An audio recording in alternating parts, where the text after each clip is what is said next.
September 18, 2019 special meeting of the Lake Bluff Joint Plan Commission and Zoning Board of Appeals. We've got a relatively full agenda tonight. We're starting a little earlier than we usually do. But if I could call to order and have a roll call, please. Certainly Member Burns. Here. Member Miller. Here. Member Danley. Here. Member Murray. Here. Member Ryder. Here. Member Russell is absent. And then Chair Peters. Here.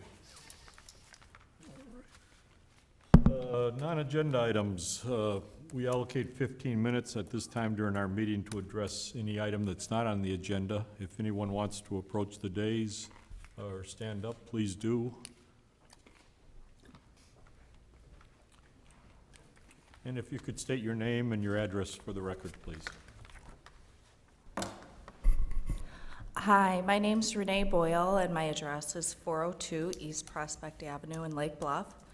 I also own a home at 345 East Sheridan Road, which I've owned for 25 years. The reason I'm here tonight is I had spoken to the gas company several times, and I thought that I opted out of the new technology connected to the 5G. I've paid between, I can't remember the exact, but $30, maybe $33 a month for probably the last 2 years. I've had the meter reader thank me for keeping his job. And I come to find out that it's installed in my house. I have not gone to my other home because I also requested to opt out there. And I don't know if it was put there without permission. I feel that the technology is unsafe. I don't want it attached to my home. And I think it's a public, it could be cause public harm to me and my family. I'm really not happy that the box is sitting underneath my daughter's window. So I want that on the record. I want answers to how they're allowed to do that without my permission on my property. If anyone has an idea on how I can remedy the situation, and others, I know another neighbor it's happened to as well, and I'm guessing if they looked, there's others that have opted out and also have one. Thank you. Mr. Cole? Sure. So a little bit of a muddy, limited options we have as a village, I would say. So I'm not as familiar with the relationship with the situation with North Shore Gas. I can tell you fairly authoritatively about how things work with ComEd, and I expect it's the same way. So ComEd, as part of their tariffs, as part of the regulation that they're subject to by the Illinois Commerce Commission, a few years back, essentially petitioned the commission to be able to switch over to the smart metering interface and to charge utility customers for that service as part of their modernization efforts. Through some lobbying in Springfield, I believe, with the commission, and also individual municipalities passed resolutions in support of this. I believe the commission, I'm not positive, but I believe the ICC required that ComEd offer an opt-out at a fixed price per month that's designed to reimburse ComEd for still having to send out a meter reader and still having to maintain this other type of infrastructure. Certainly, so we as a village don't have the authority to interfere in how that metering is done. That's a power of the state. What I can tell you is I'm happy to connect with you. Probably tomorrow would be best. And we're talking gas. Yeah. So this is But subject to the same regulation. I'm not familiar. I expect probably the same circumstances. Certainly, I'm happy to talk with you tomorrow, and we can get in touch with. Because I'm confused too with the home rule. If there's people that don't want it, there should be some sort of loophole that you can help me with. Yeah, so hard to say where we can go in that relationship, but certainly tomorrow I'm happy to reach out to you, happy to talk to our governmental affairs rep at North Shore Gas. This may very well just be a routine mistake. Your equipment may have been due for replacement and wires may have been crossed. And on top of that, one of the reasons besides the radiation, I'm against it, is I have a friend who had a home up in Wisconsin that was rented, and the gas company, for some reason, turned off the gas on the wrong house, and it destroyed their house. So for that reason alone, because there also is some incompetencies, which I've noticed trying to move utilities with gas and electric to my new tenant, it's been messed up 3 times. So that stuff could happen very easily with this kind of technology. Thank you very much. You're welcome. Agenda item number 3, consideration of the July 17, 2019 PCZBA regular meeting minutes. Have we had a chance to review those? Any proposed changes? Yes, I have a little clarification on page 6. It is the 3rd paragraph from the bottom, starting with Member Burns agreed that this is a big deal. About halfway down, he questioned if growing marijuana would damage the country/nation. If I said that, I certainly didn't mean it. I think I meant the community. He questioned if growing marijuana would damage the community, not country nation. And then down below, just in the next sentence, Member Burns expressed his opinion that brewing alcohol is more dangerous than growing marijuana. And I think I meant, selling alcohol could be more dangerous. I don't know if I would have been that definitive about it. Thank you, Member Burns. Any other proposed revisions or other comments? Hearing none, could we have a motion to approve, please? So moved. Second. Okay. All in favor? Aye. Motion carries. Just for the record, I abstain. I wasn't here, so abstain from that. All right, so noted. Agenda item number 4, consideration of the August 22, 2019 PCZBA special meeting minutes. Have we had a chance to review those minutes? Yes. Any proposed revisions or other comments? Hearing none, could we have a motion to approve, please? So moved? Second? Second. All in favor? Aye. Agenda item number 5, administration of the oath. Anyone who wishes to testify before the commission tonight, I would ask that you rise and. The second time. Yeah. Yeah, that's fine. Yeah. Do you solemnly swear to tell the truth, the whole truth, and nothing but the truth? Okay. Please be seated. Thank you. Agenda item number 6, a public hearing for 968 North Shore Drive. Mr. Cole, if you wanted to give us a brief overview, please. Certainly. So as you recall, back, I think close to this time last year, maybe a bit earlier, there was a request by the future proprietor of what we now call Forest Bluff Animal Hospital to operate an animal care, training, grooming, boarding, et cetera, multifaceted animal business in this tenant space at 968 North Shore Drive. And so this board at that time authorized that, issued a special use permit, amended the text of the zoning regulations to allow that. There was some excess space that was part of their lease that they didn't have an identified use for, you'll recall. What is before you tonight is the proposed use for that space. So Brenda Belmonte is the proprietor of 2 Paws Up Dog Training Incorporated. I think she's here with us tonight. She's proposing to move in as a subtenant into that unused space and to operate, I'm not sure if it'll be the principal branch or a second branch of her dog training business in the same building. So it's a very similar use, arguably a bit different. I mean, the big thing here is that, generally speaking, the village's special use permits aren't transferable. They don't have third-party beneficiaries. When you're talking about a separate storefront and a separate business and so on, it takes separate permission to authorize that activity. And so that's what Brenda's here for. The full application, the standards, have all been included in your packet. I'd note we make 2 recommendations to staff that really echo the conditions that this body put on Forest Bluff Animal Hospital. So the first, you'll remember that Forest Bluff was required to provide access through the rear door. This tenant space will be, for 2 Paws Up, will be between Forest Bluff space and that rear door.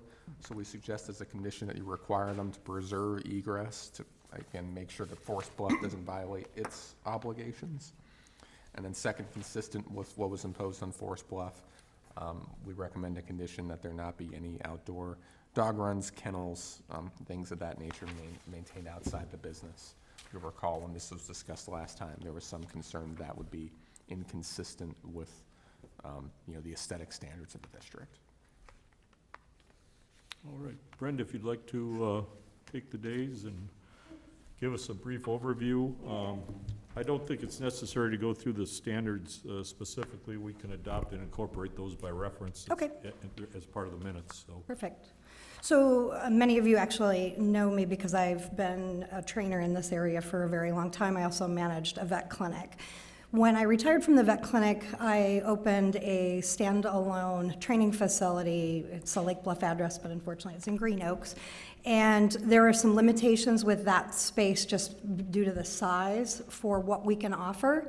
We have grown so quickly that we've had requests for additional services, so we've been looking for a larger space that we could go into and bring all of our services into one location, but we haven't found that space yet. So by being a subtenant at Forest Bluff, what it allows me to do is take some of the services that I can't offer in that current space because we're already filled with classes and we're filled with private sessions, and just be able to utilize that space for particularly day training, which is something our clients have been asking us for the last 3 years. And so very similar to like a doggy daycare scenario, it would be a drop-off in the morning, pick up in the early afternoon. We're doing all the heavy labor for the owners, we're training the dogs, and then we transfer those skill sets over to the owners. So we're asking for the special use permit to be able to do that for no more than 10 dogs at any one time. So it's a very small space. It's a very small number of dogs is a better way to put it. We certainly don't want to crowd that space, and one of the hallmarks of my business and one of my business platforms is we're not a big box retailer, so we don't cram as many dogs into a space just to try to do it. We're all about the service, so we certainly are not looking to put a whole bunch of dogs in there. There will be no boarding, so we're not doing any boarding in that space. It's simply going to be a Monday through Friday, typically, use. We may use it 1 or 2 hours occasionally on a night there for private sessions, and then we may do a private or 2 on Saturdays. We're going to mirror the hours of Forest Bluff, because we need to have that access. So we're not looking at trying to take all of our business and put it there. We're just trying to take one part that we can't offer and find that location, and this is perfect for us. Thank you. Any questions from the commissioners? I drove by that space. It seems like this is a perfect use for that space to me. Otherwise, I'm not sure what else would go there, so it seems perfectly appropriate to me. Yeah. You don't anticipate owners being with their dogs at all, or just at a certain point? Correct. So day training, what day training is similar to what you might have heard as a board and train or a boot camp. What we know from studies is that trainers can actually train dogs for new behaviors much more quickly than the traditional coaching style, which is what we currently offer at our location now. So it's owners coming to training classes, attending those classes with their dogs, going home, and then hopefully doing their homework. And so we get those dogs for 1 hour every week, hopefully for 6 weeks in a row. The results are not that successful. What we know is if we can have those dogs, say, from a 9 o'clock period in the morning till 1 o'clock in the afternoon, 5 days in a row, and then work with those owners one-on-one and say, here's what your dogs have learned, here's what you do if this doesn't happen, here's where we can go with this in the real world. It's a much more effective style of training, and the results are better. Well, The owners- that was my question. Yeah. You'll be having dogs and owners there at the same time then to teach the owners or train. Eventually, yes. So it'll be once a week, typically, either a one-on-one or a small group class for about 15 to 20 minutes. It'll be all 10 people at one time? No, because that's too many in a class. That's what it Yeah, was. yeah. Okay. Our class sizes typically are 6 or under. So, yeah, what we anticipate is doing more one-on-one owner dog. So we'll have those dogs there during the week, and then Friday, for example, we would schedule an appointment with one dog, one owner to go over what that dog learned. And then maybe a half hour later, we have a second appointment with a second owner. If we need to, we can do 3 or 4 dogs at the same time due to scheduling. We're trying to make it convenient for the owners. No anticipation of parking issues, because it's not a huge space for parking. Yeah, not at all, so, because very similar to the daycare, it's going to be a drop-off, and that will all be done in the back. And I know there was a question about signage. We don't anticipate putting any signage in the front at all, because we're already an established business. So once my clients know where I'm located, they're going to be able to find me. I would love to be able to just take one of the sandwich boards and just every day when we open, just set it out the door so they know which door to come to, because there's not a lot of signage back there for which door it is, just so they know which one to find us. Will they be entering through the back then? Correct, yeah, yeah, no customer traffic through the front. That's for Forest Bluff. You know, your service is really exceptional, I can attest to that, and I do know that you always have enough, you never crowd your classes, and there's Yeah. always a wait list. Yep. So I It's a can good only problem to have, imagine. but a bad problem to have. And it's always encouraging to see that, how supportive Yuppie Puppy is, as well as, obviously, the medical. I think you all can really complement one another in Yes. that facility, so. Yeah, we all have a good working relationship, and so when they approached me with, this offer, I thought this is the perfect use for the space, and it's a perfect location for what we want to do. Member Burns? The questions I had already got answered. It was just about drop-off, and it's in the back. and Yep. I think it's a great idea. Member Murray? My question was about parking, so you got there first, but I think it's consistent with what we're trying to do in that part of the village, so I don't see any reason why this wouldn't be something we could support. Great, thank you. And I guess during your dialogue with village representatives, they talked about the proposed conditions to the special use permit, the rear door, Yes, Access. we had that conversation. and you're comfortable with the two Absolutely. proposed Yep. conditions? We had already negotiated that there's going to be an egress between that rear door on the north and the access door to Forest Bluff. So the majority of what we're going to do is actually going to be to the east of that little egress, so there will be no issues with them getting back and forth. They actually have a hydro treadmill in there as well, so they need to be able to access that hydro treadmill without, being obstructed, so it won't create any problem at all. Great, thank you. Any further discussion? Could we have a motion, please? So moved. Second? And that is consistent with the two conditions that we have set forth in the summary, and to approve the special use permit, subject to those two conditions. Yes. Okay, There's actually some additional, the standard conditions that are in, that we typically put in our ordinance, and actually there's a draft ordinance in your packet. My recommendation would be that the motion be to recommend approval, subject to the conditions that are in the draft ordinance in the packet. Second that. Well, first that. I'll second. First, second. Yes. So is that now the motion? That's the motion. That's the now. motion. No second. And that's Okay. the second. any further discussion? Could we have a vote, please? Certainly, the order is random. Member Miller, Aye. Member Ryder, Aye. Member Danley, Aye. Member Burns, Aye. Member Murray, Aye. Chair Peters. Aye. Motion carries. Great, Yeah. thank you very much, I appreciate it. Thank you.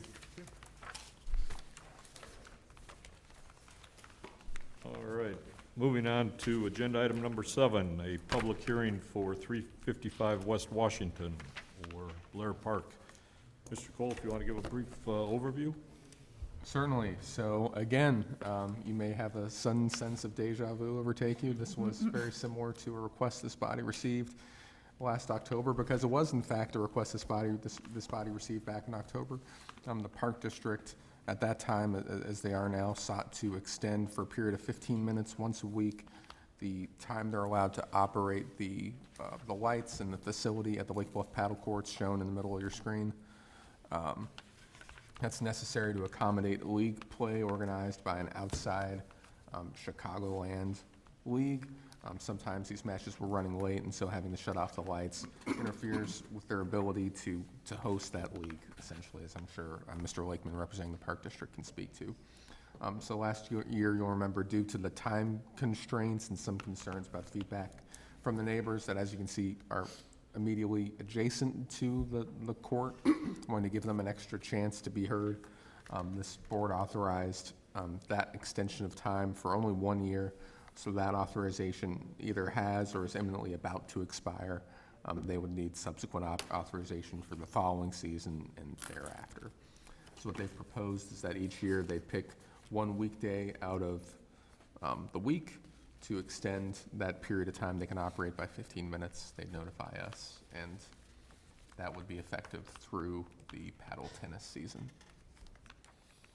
Thank you very much. Mr. Lakeman, if you'd like to take the dais, please.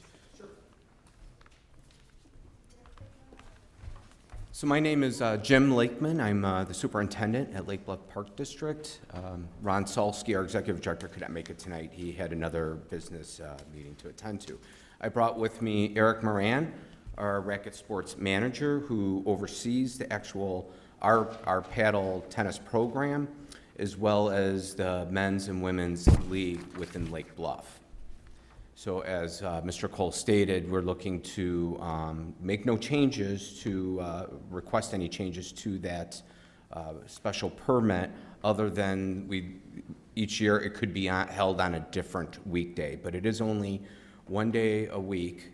Actually, it's even less than that.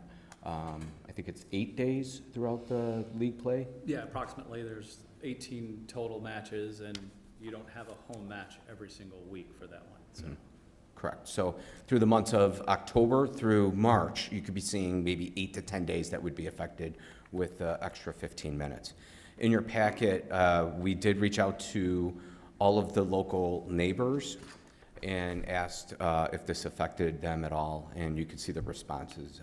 They were all pretty positive responses. I should note also that you have one additional comment favorable in front of you at the dais tonight from one of the neighboring properties. Yeah, and as with our petitioner before, we'll adopt and incorporate by reference the entire petition, so you won't have to go through all the conditions for a special use permit. Any comments or questions from the commissioners? Has there been, I mean, I noted in our packet the additional commentary of a local resident being in support of the proposal. Had you in your discussions encountered any pushback from neighbors? No, we have not. Okay. That's kind of the key question that I had. Yeah. I noticed in the packet there was some reference to lighting. Have some modifications been made, or are they contemplated? Yeah, so every year we do additional planting, as well as we are going to still look into screening, because technology always changes.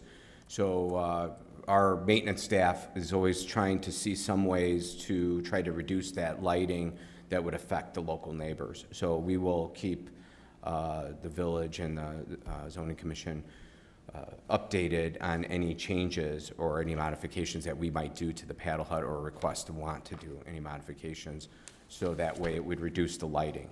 But we always look into that. We attend many different conferences.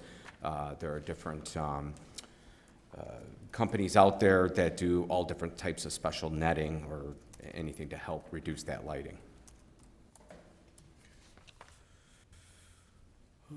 Any further comments or questions from the commissioners?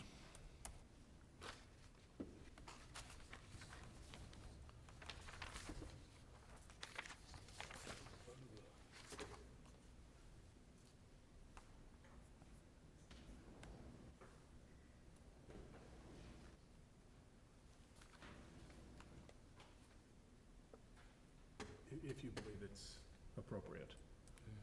So, I mean, so in your packet, again, is a draft ordinance amending the prior, the most recent ordinance regarding days of the week. And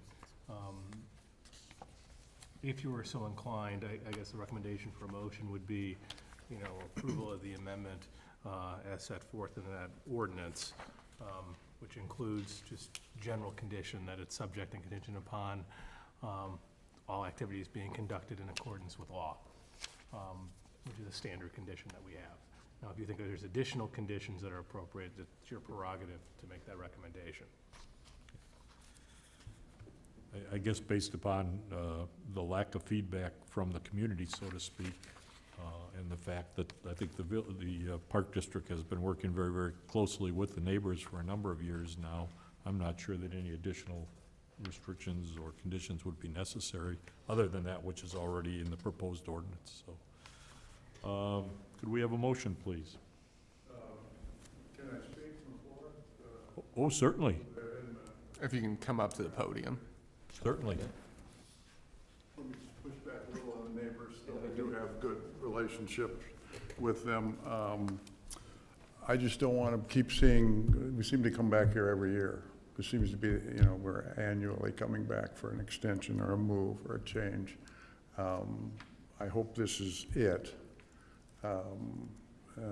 When we went in, when we built, we worked well with the Park District. They put trees up, but they keep inching and taking more, adding more time. So they need another court, then they need more time. I just hope this is not an annual meeting where we keep and ask for more. So, John McIntosh, 305 West Washington, corner, Green Bay. I think, Mr. McIntosh, just based on the petition, that the intent behind the Park District is to secure that extra 15 minutes, 1 day a week. Right. Well, yeah, no, I know the petition, but But I don't see any indication of any petition coming forward to expand it from here, but we can't, obviously, we can't predict, but I No, I understand your know. position. But- Sure, okay, good. yeah, thank you. All right. Anybody else from the public who would like to address this particular issue? Okay, hearing none, could we have a motion, please?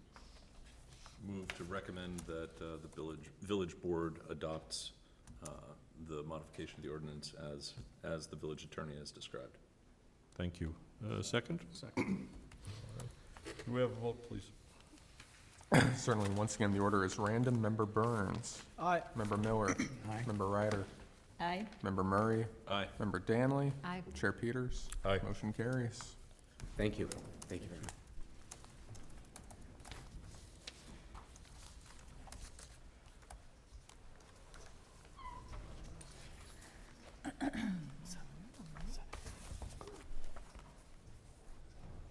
All right. Agenda item number 8, public hearing on recreational cannabis regulations. Mr. Cole or Mr. Schuster, if you wanted to give the public an overview of the upcoming hearing? Certainly.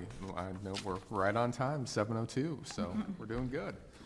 So we've got a pretty full presentation to make to you tonight regarding a few different angles on recreational marijuana dispensaries. So you'll remember this body discussed this issue at its July meeting. At that time was not ready to make a recommendation to prohibit recreational marijuana businesses within the village without first offering an extended period of time to the public to participate, to leave feedback, to comment.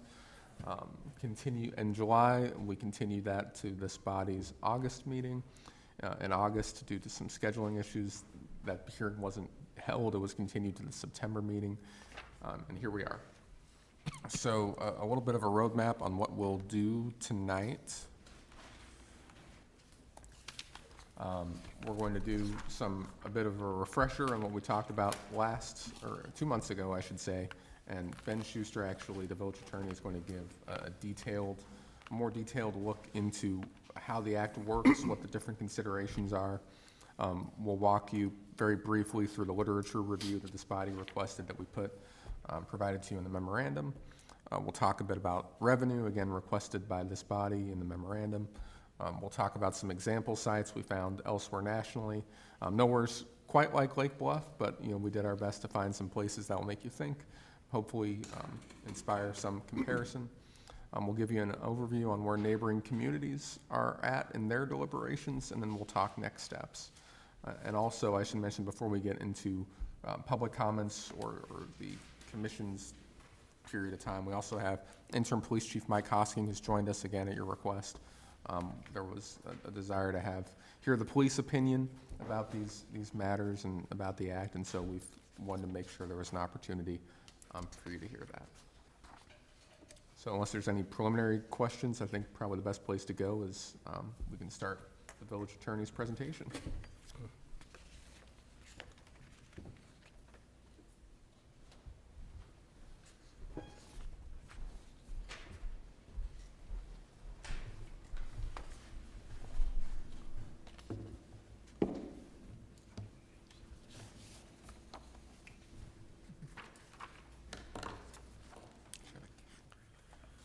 There's a cable right there to plug in.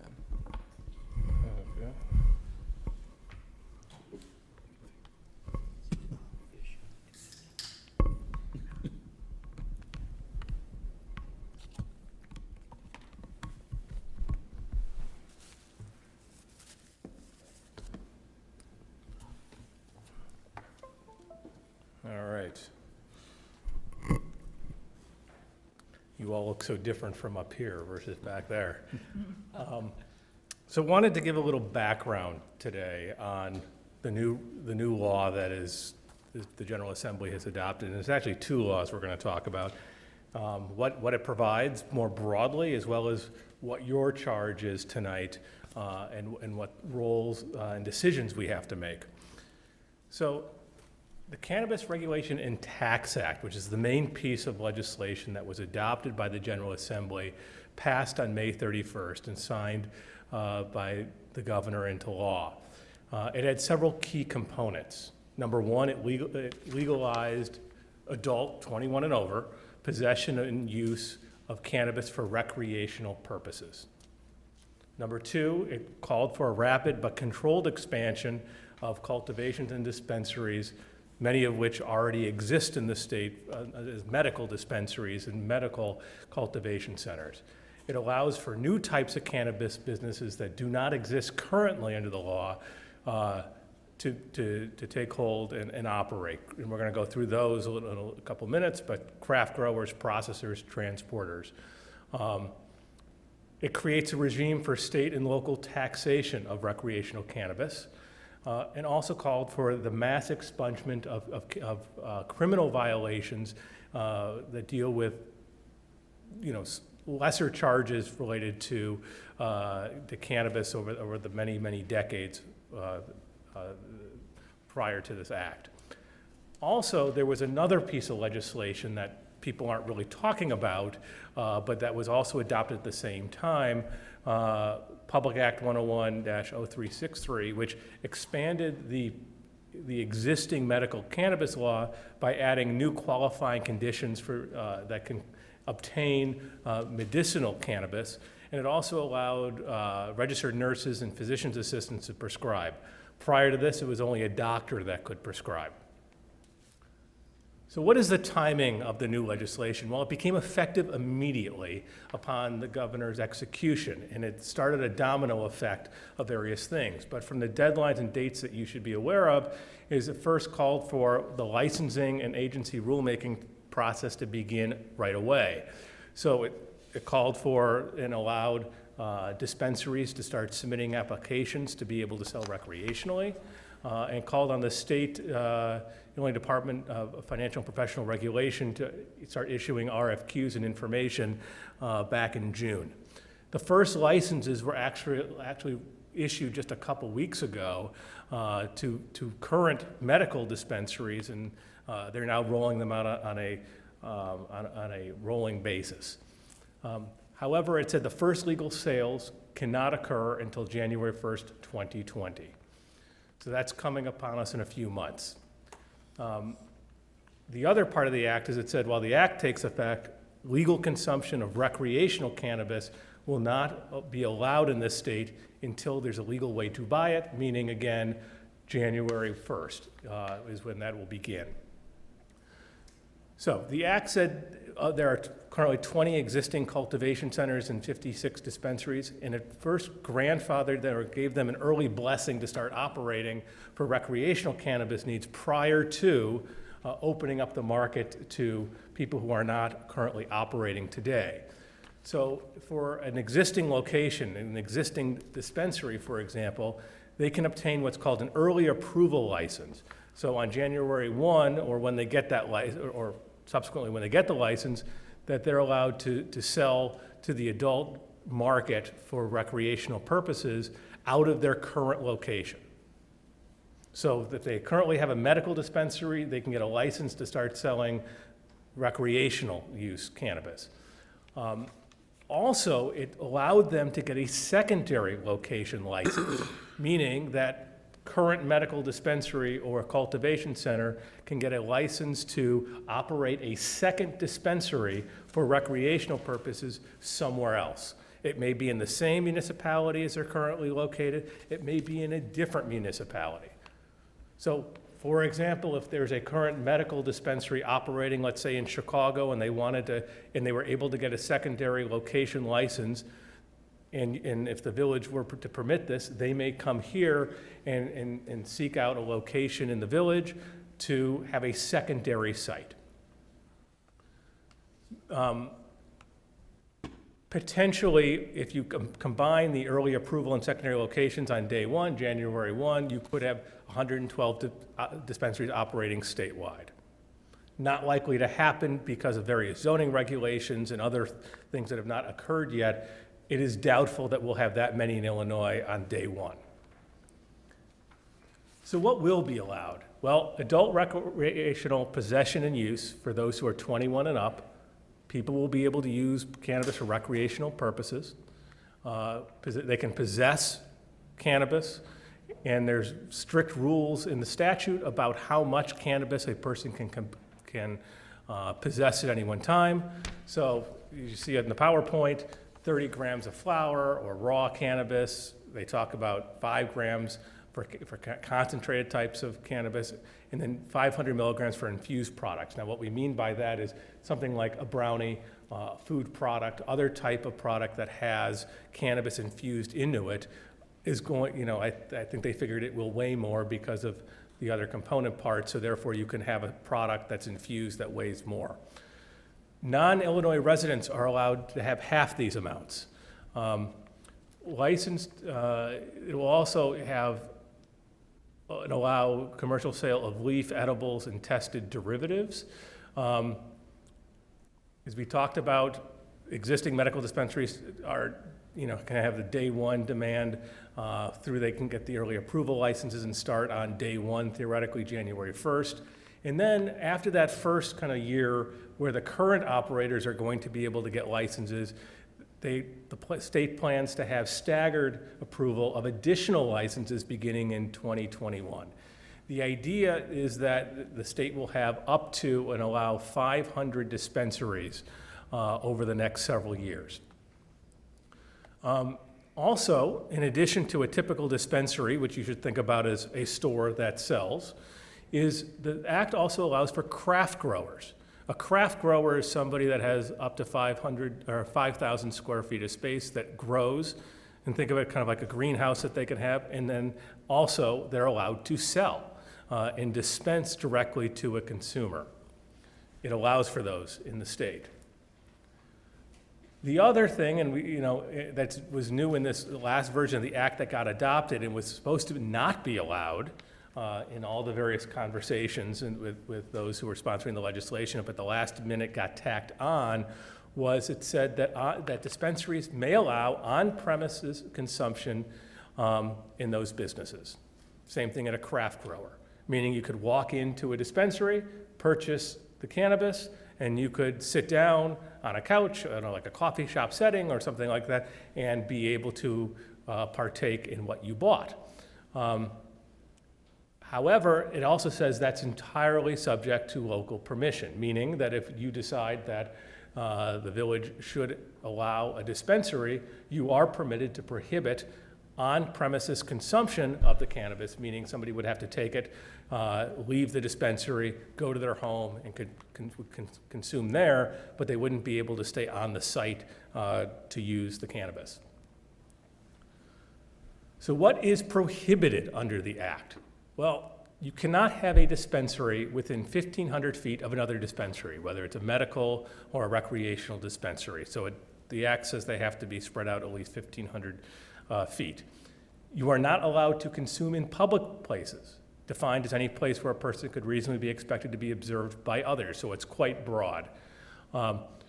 So with the exception that obviously if your residents come, somebody might see you, or if you have on-premises consumption, people would see you, that's allowed. But basically what this means is you will not be able to sit in the park or walk down the sidewalk and be ingesting, consuming cannabis products.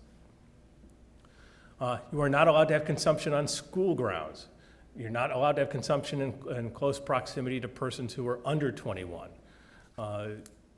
So I would not be able to smoke cannabis sitting next to somebody who is 18 or 14 or 12. That would be a violation of the Act. Consumption by smoking anywhere prohibited by the Smoke-Free Illinois Act also is not allowed. So if you can't smoke in a particular place, you currently, under that Act, you aren't going to be able to smoke cannabis in those places. You cannot sell to minors. Sorry. I'm just curious if vaping is also covered by the Smoke-Free Illinois Act or not. Or will vaping be allowed where smoking is not? So under the current type of vaping product, that is not addressed by this Act. And I'd have to look to tell you, and I don't know off the top of my head, I apologize, whether the Smoke-Free Illinois, what the Smoke-Free Illinois Act says specifically about vaping products. However, if something is a vape machine and it's infused with a cannabis product, it is going to be covered by this. So you would not be able to use a vaping device or something similar to that to smoke or use cannabis in a public place or a place that's prohibited by the Smoke-Free Illinois Act. Obviously, you are not allowed to sell to minors. The dispensaries are not allowed to engage in home delivery, so you are not going to be able to call them up and say, I'd like you to drop off to my residence cannabis. You are not allowed to have advertising that makes medical or health claims regarding cannabis, includes images of the cannabis leaf or buds, or includes imagery that would appeal to minors. A cartoon, marijuana plant that talks to minors, not allowed. Also, youth possession and consumption, not allowed, other than for medical purposes. It's a Class A misdemeanor, and also a Secretary of State can revoke a driver's license. So if you have somebody who's 17, 18 years old, who's going to be in a car or using around the state, they can lose their driver's license if they get caught. You are not allowed to have open containers in motor vehicles. It has to be in a sealed, odorless, tamper-evident cannabis container. It's a Class A misdemeanor to have an open container of cannabis in a vehicle. What does a Class A mean? There are different types of felony classes as well as misdemeanor classes. And I believe a Class A is going to be the lowest level misdemeanor, and it's not a felony charge, but it's significant. It is not like a speeding ticket or a moving violation. A misdemeanor is a criminal charge, so it can be significant. It's prohibited to be driving under the influence of cannabis. So there's minimal amounts of cannabis you're allowed to have in your bloodstream while driving, and if you cross that threshold, there's a presumption under the law that you are intoxicated and you are violating the statute. So I'm not going to go through all of them, but for example, 5 nanograms or more of THC in your whole blood anything above that would constitute a DUI. Potentially. It's a presumption, it's a rebuttal. There's a rebuttal, but, and it's going to be, it's unclear how that's fully going to be enforced, but this is what the statute says. Use by firefighters and police while on duty or on call is prohibited. So on call when such employee means is when such employee is scheduled to work within at least 24 hours, that would be on call. So let's talk about the taxing regime, which is a big purpose of this statute, is to raise revenue for the state as well as to allow municipalities to raise revenue. So for cultivation, the growing side of the business, not the dispensary side, there's a cannabis cultivation privilege tax of 7% on the wholesale that goes to the state. It applies to those, the cultivators, the craft growers and processors who sell to the dispensing, to the dispensaries. There's also taxes on the dispensaries themselves. There's a cannabis purchaser excise tax that is charged by the state, and it ranges based on the amount of THC that is in the product. So the tax ranges from 10% to 25% depending on the concentration. That will be paid to the state coffers. There's also in the Act a provision that allows for a municipal cannabis retailer's occupation tax. So a municipality that allows dispensaries is allowed to charge up to 3% of the retail purchase price on the recreational cannabis. That's in addition to the existing sales tax that would apply. So you have the sales tax, and on top of it, the 3% tax, and then it would be up to the village if we set the tax at nothing or 1%, 2%, 3%. We have the authority to adopt up to 3%. There's also a county cannabis retailer's tax that varies depending on if it's in incorporated or unincorporated areas. Any other existing taxes that normally apply, and all the taxes are collected by the Illinois Department of Revenue, including the municipal cannabis retailer's occupation tax, and then it would be paid back to the village once collected.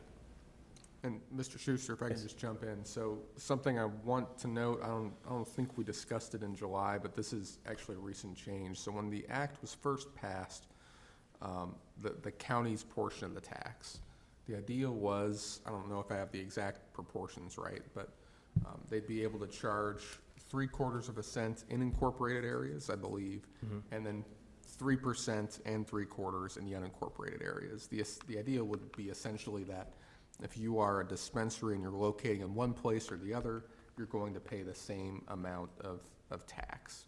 Essentially, the county would be able to pick up the municipal share in the unincorporated area. What's changed now with a trailer bill that came out of the legislature moved up the county's share in the incorporated areas, so they layer on to what happens here. And then their share in the unincorporated areas didn't go up by as much. That is to say that if you're a dispensary, your customer could be subject to a lower rate of tax if you locate in an unincorporated area than an incorporated one. Conversely, if you're a county, it just got more attractive for a dispensary to be located in an incorporated area because you have, you are not the first call for services, but you will still receive most of the revenue you would have if you were in a place where the sheriff is the first to respond, and so on and so on. So, an interesting development in the last couple months. The trailer bill has been signed, it's passed and signed.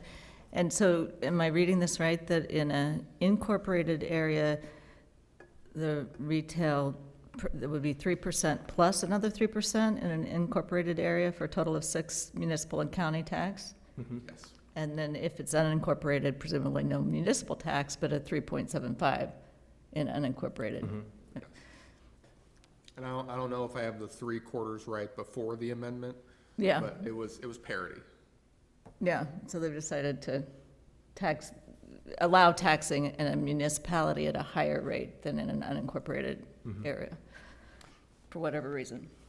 Right, and the other thing to know about the tax rates, and so I've met with the sponsors of the legislation and to learn more about it. And in designing this, part of it is they wanted a tax to raise revenue, but they didn't want to tax it so high that it allowed the black market to continue to operate at full steam. Right. And for some states that in the past have done this and put large taxes on it, the black market continued to operate. People did not go as much to the dispensaries as they thought. And so they were trying to set the tax rate at a number that they thought made sense to both raise revenue while also trying to end some of the black market enterprising with cannabis sales. So, Ben, a question. The 3%, the municipal cannabis retailers occupation tax, that's just for dispensaries, is that right? Or is that- Correct. And- Okay. And it would apply to craft growers Okay. as well. So what would be the percentage revenue, tax revenue, that the village would receive from a grower, So not a craft grower? right, so if it's a cultivation center, which, understand a cultivation center is not likely to locate in the village, you're talking about large amounts of space, greenhouse space, and you would need a very large site to make it economically viable. At least that's our assumption. I'm not gonna pretend to be an expert on their business, but it's thought that it's not gonna likely locate in a community like this, or in the immediate area. It would be more in the rural areas. They're paying a 7% wholesale tax in addition to state income tax, in addition to property taxes, when they make a wholesale transaction to a dispensary. But that 7% goes to the state. And that goes to the state. Now, from the state, there is a distribution, as with a lot of state collected taxes, that do get back in various forms to the municipalities, whether it's through the various statutes that have tax sharing. Some of it will be in grant money and other types of programs that the state can fund. But no, if you have a cultivation center, you're not going to be taxing the retailer's occupation tax, because that's only on retail sales, and that would not be on the wholesale sale. Yeah, I guess what I'm saying is there'd be negligible revenue impact in Right. the impractical application of someone trying to grow in town. Mm-hmm. Okay. Just Right. trying to understand. I mean, unless it was a craft grower. Correct. So if it's a craft grower, they can also dispense, and then it would be the tax on that retail sale that they make. Mr. Schuster, I don't know how much this is your area of expertise. It stands to reason that outside of dispensaries, maybe a processor could feasibly locate within the village, but a grow operation relatively unlikely. Correct. Okay. So we can go into this now if you'd like. I was going to talk about it a little in a minute, but there are various types of cannabis businesses that are allowed. So we've talked about dispensaries, we've talked both medical and recreational. We've talked about craft growers and cultivation centers. Then there are processors, infusers, and transporters. So there's other types of businesses. So a transport business would be somebody who's licensed to literally transport cannabis from a cultivation center to a dispensary, or from a cultivation center to an infuser. So you could have a business that has a warehouse in town, and there are basically a logistics business and delivery business, so that's one type. Infusers, you could have somebody, again, like that operates similar to a bakery or similar to other type of food processor that takes cannabis products, and their business would be putting the cannabis into the various products, and then then it would be sold to a dispensary in which they would discharge that.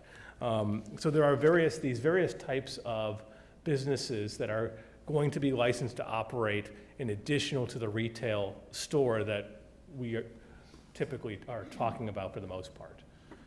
And in your decision and discussion, that's something that you may want to discuss, is if you are going to allow any cannabis businesses, what types? And you certainly do not have to allow all of them. You could make a recommendation to prohibit all cannabis businesses. Some cannabis businesses recommend having a dispensary, but not to allow some of these cultivation centers or infusers, or vice versa. Say, we don't have a problem with an infuser. If somebody wants to bake products and put cannabis into it, we're fine with, but we don't want a dispensary. So part of your discussion, you may want to talk about the various types of businesses. So what is your local authority? Well, first of all, we've talked about how use of recreational cannabis will be legal in the state. We cannot prohibit somebody from being at home and using cannabis. We are limited in terms of what we can do, and we're going to go through now what your local authority is. And we'll also remember, as this body, we are concerned, and your jurisdiction lies with zoning, and zoning specifically. It is not broader than that. So, the Act specifically states that home rule authority is preempted. So we don't get, unlike most types of times we exercise our authority, where we can go beyond what the state statute says, we are restricted to the provisions that say a municipality can do X. It has to be in the statute or we can't regulate it. So what does it say? We can enact reasonable zoning regulations for cannabis businesses that don't conflict with the Act. So we can limit, for example, as part of our zoning regulations, we can, if we decide that we want to allow cannabis businesses, we can limit them to specific zoning districts, impose parking regulations, and other sorts of zoning regulations that we think would be appropriate. We can require a conditional or special use permit for a cannabis business and impose limits, just as you do on all sorts of other special uses that come before us. While we can't impose conditions in a manner that are more restrictive than the Act, we can do things like set separation requirements to sensitive locations, colleges, schools, religious institutions, daycare facilities, and that's something that a lot of other municipalities are discussing. So you could put in a distance requirement. You could limit the hours of operation, probably. Now, the Act says they're allowed to operate 6 a.m. to 10 p.m. So it would seem that it might be in conflict if you said we're going to allow it, but they can only sell until 8 p.m. However, we've talked to the sponsors, and they did not, according to them, seem to indicate that there'd be no issue with a restriction that had more restrictive hours. Their intent was not to say that they have a right to operate 6 a.m. to 10 p.m. Rather, it was meant to say that they can't operate 24 hours a day, that they have to close up the latest at 10 p.m. One question that has come up in a lot of places is, can we prohibit? And sure enough, there has been a lot of debate in various municipalities and counties, including Lake County, which had an opinion, I believe, at one point that thought that, well, we can't prohibit dispensaries. That would be in conflict with the Act. Well, that's not the case. The Act specifically states expressly that a municipality can prohibit dispensaries and other types of cannabis businesses. So again, you can outright ban all businesses by ordinance. As I talked about, you can ban certain types but not others. Dispensaries, okay. Craft growers, no. You can locally regulate consumption in a manner consistent with the Act. So you can align local ordinances regarding consumption. What that means, for example, is if I'm not allowed to walk down the sidewalk under the state act and ingest cannabis, we could adopt a local regulation that says it's an ordinance violation, and then to do that, which gives our police then a tool to be able to choose between issuing a ticket or treating it as a criminal violation under the Act. However, this one is a little beyond our authority. Obviously, it's not a zoning issue. So we can also prohibit, permit, or regulate private businesses that allow on-premises consumption. The Act does not go beyond that to talk about what that means, but what our interpretation means is that we can basically have broad authority to regulate the operations, permit inspections. We can say that you are not allowed to do on-premises consumption. We can go in and check that. So somebody couldn't have a dispensary and open up a coffee shop where you can also sit there and, in a cafe type setting and use on premises.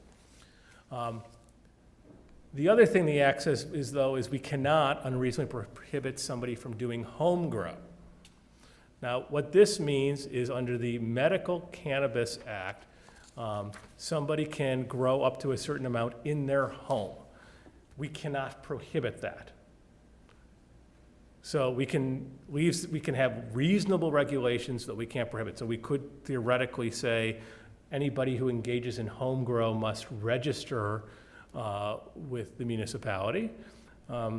We also believe we have a right to inspect somebody's home grow operation, and why that may matter is it limits how much you can grow at home. The idea is it's meant for personal use for somebody with a medical condition, but we may want to make sure that, you may think it's a good idea to have inspections to comply, to make sure somebody's not growing huge quantities, and then allowing others to therefore use who may not fall under that medical license. The last thing that we can talk about, if you want to, is we can regulate for home grow where they can cultivate on the premises. Maybe perhaps regulations that talk about you can engage in home grow, but not in an accessory structure. It would have to be in your home, or vice versa, has to be in an accessory structure if you want to engage in that type of discussion. So what does the current zoning code state? Well, it talks about medical cannabis facilities. It does not talk about the recreational. So under your code, you have a provision that allows for medical cannabis, what we've defined as a medical cannabis dispensing organization. And this is a facility operated by somebody with a state license, to dispense cannabis to those who have a right to have it under the Medical Act. Only the Medical Act. So that's what your ordinance says. And we permit it, it's a special use in the L1 district. We also state in our own code that you cannot be within 1,000 feet of a property line of a pre-existing public or private preschool, elementary, secondary school, daycare center, daycare home, group daycare home, or a part-day childcare facility. So this is what's on the books now for the medical. We present this to you more so you can see if you want to engage in, if you want to allow recreational, you may or may not want to mimic some of these regulations. We require somebody for a medical facility to go through our site plan review process. We don't allow it in a multi-use property, so think of if there was a building that had 5 different storefronts, we don't allow it in there. We have regulations on signage. We don't allow drive-throughs. And currently, we don't have any of these in the village. We have had nobody who's come forth and asked for a special use currently for a medical facility. We also have defined in our code a medical cannabis cultivation center. This is the facility that's growing and is licensed under the current Medical Act to grow medical cannabis. And then they provide it only to registered medical dispensaries. We don't have any of those in the village currently, but that is a defined use in your code. So let's talk about recreational. So on June 24th, the village board adopted a red flag resolution, which the purpose of that was to put everybody on notice that we were considering amendments to the zoning ordinance to address recreational cannabis businesses. In that, as we stated, what our interpretation was that it's prohibited under our current code, and we would be studying it. One of the purposes of that was, again, to put everybody on notice to make sure nobody tried to start prepping a site and would get a vested right before we had a chance to act. That red flag resolution also contained directions to you all on what to do in terms of a public hearing, and tasked you with the following tasks: to consider whether all or some cannabis businesses should be prohibited in the village. If you determine that if it should be allowed, to consider what zoning districts they should be allowed in. If allowed in a particular zoning district, should cannabis businesses be classified as a permitted or special use? If allowed, what specific operating conditions should be applied to the cannabis businesses as a condition of receiving a special use? Whether and under what conditions should on-premises consumption of recreational cannabis be allowed? In your packet, we have a draft ordinance, and actually there's also one that's printed out on the dais with just a couple of minor typographical tweaks. Can you go back to that Sure. last page for a minute? on-premises consumption can only take place, no matter what, I take it, in a already allowed cannabis business? Mhm. Okay. So that's. So it couldn't have a flower shop / recreation or on-premises consumption Right, so place. we are not talking about, for example, whether or not Hansa Coffee could allow you to consume on premises or another business in town.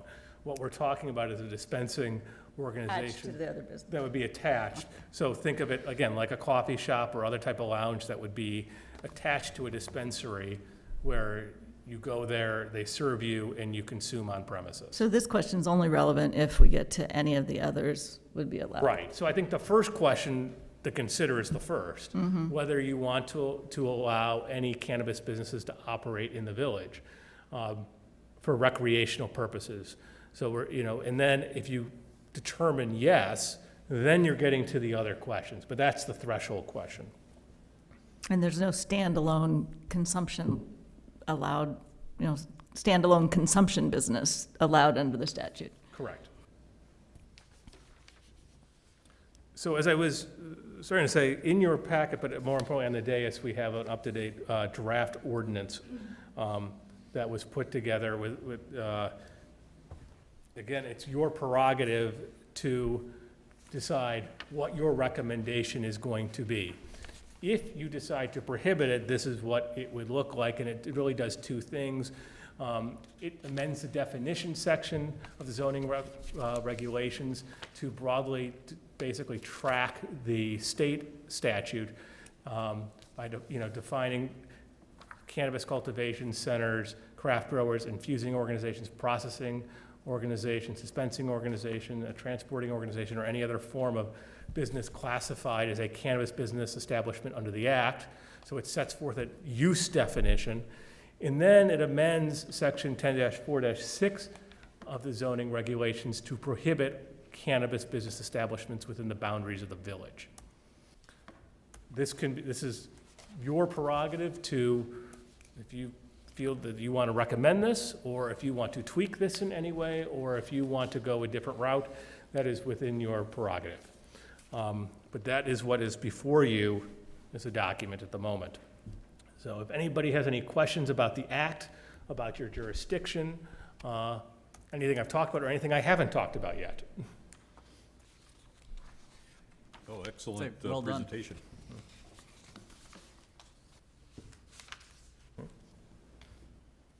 Thank you. I have one question about transportation.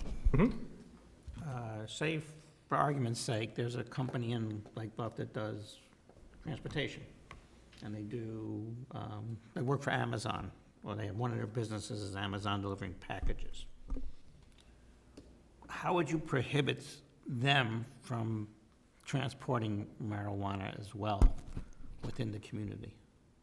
So you would not. So if a transporting business was driving, for example, from Chicago to Waukegan and is driving through on our streets, that is allowed. They are allowed legally to go through and transport. A transporting business, and what we talk about is in the definitions of a cannabis business, really refers to a transporter operating from a base, a warehouse or something in town. But if somebody was driving through, they're allowed to do it, so long as they're a licensed transporter. Also in that vein, it's not that different. Well, while you need a state license to go from cultivation center to dispensary, you'd have to have a state license, but it's not that different as even if you adopt zoning regulations that prohibits cannabis businesses, nothing would stop you or any other resident or anybody passing through town, for example, from going to a dispensary, say in Waukegan, and again, going down our roads and down to Lake Forest or whatnot. When they enter our village, they can't have open containers in their car, but they have the ability to have up to a certain amount on them and drive around. Thank you. Any other questions for Mr. Schuster at this time? Thank you very much. May I say something? Sure, if you want to approach the lectern.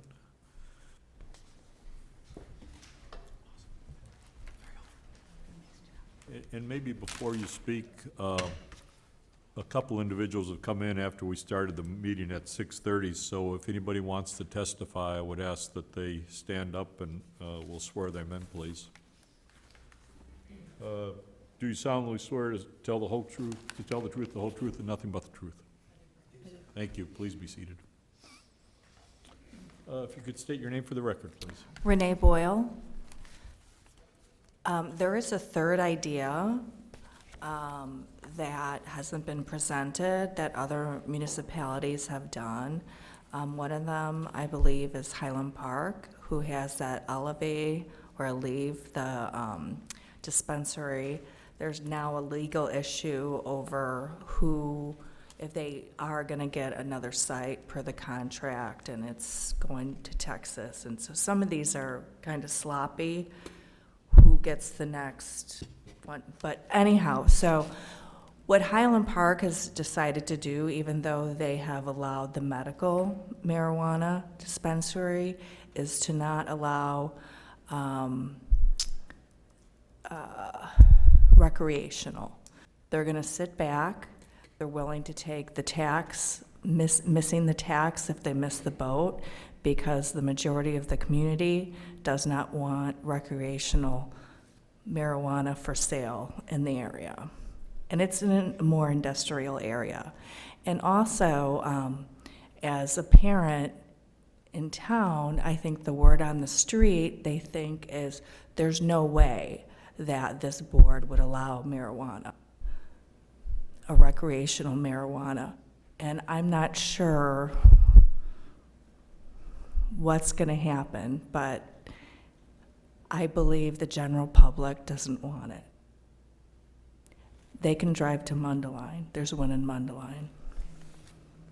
Thank you. Thank you, Ms. Boyle. Mr. Schuster?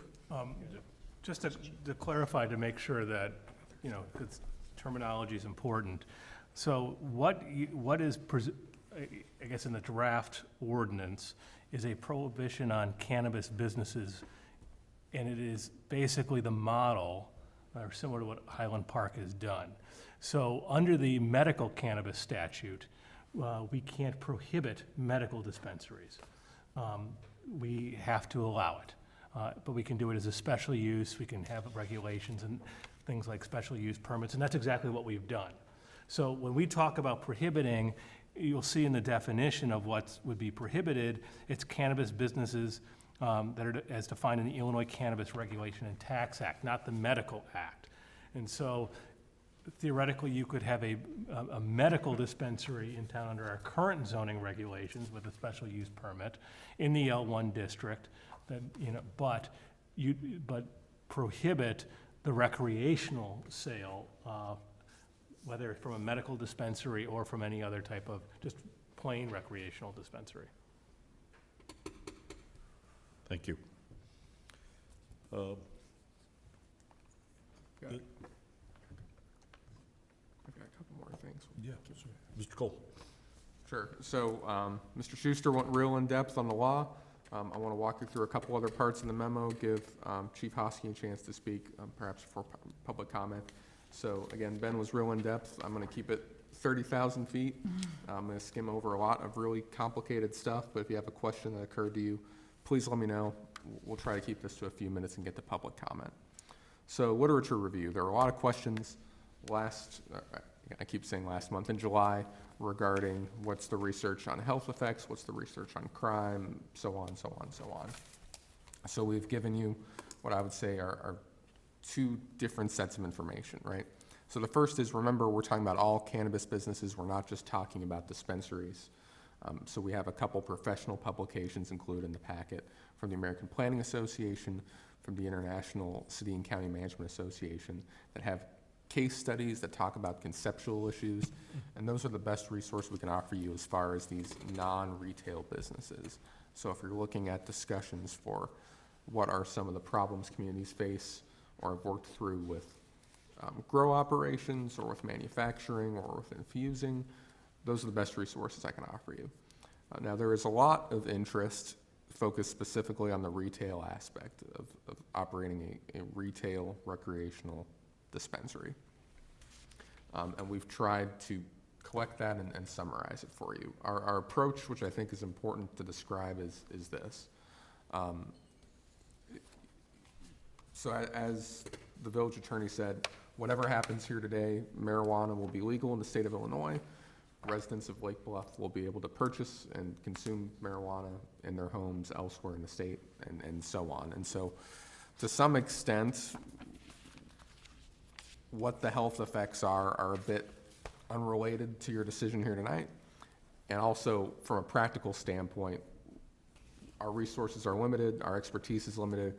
I can't walk you through the tetracannabinoid system or its ability to cure cancer or anything like that. I will note that, you know, members of the public were welcome to submit evidence on that. Jim Arnold submitted some in that regard last month that you're welcome to review. What we presented to you focused narrowly on research that met three things, and I gave you everything I could find that met these three criteria. First, we're dealing with a dispensary. We're not dealing with state level effects. We're not dealing with population effects. We're dealing with, is there a dispensary or not? Second, it's within the last 5 years. There's some older studies that look at medicinal marijuana, you know, in the 2000s or earlier. Very different cultural things happening then, very different research methods. There's plenty of research to look at that's recent. And finally, third, professional researchers, peer review journals. You know, peer review, important to make sure that research is legitimate. I think most of us in here went to college. We know how easy it is to buff things up on a college thesis. I was very proud to do so when I wrote about the Civil War once upon a time. We prefer that. We preferred publications where people can be held accountable for these things. So, I hate to oversimplify this much. There is a lot of nuance to this, but I needed one slide, so here's the slide. Here's the 3 pages that we walked you through of all these studies, of all these citations. Some of these may not be that applicable to Lake Bluff. Some of these you can even raise questions about. So for example, those first 2 crime studies are looking at virtually the same data set of crimes in Denver around dispensaries, and they come up with 2 very different outcomes. So you can, I'm sure, have a very scintillating academic debate about this.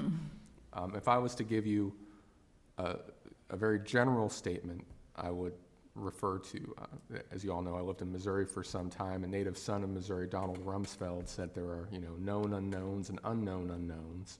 So perhaps we've moved towards known unknowns. I would suggest to you, from my reading at least, the jury's out on a lot of these issues.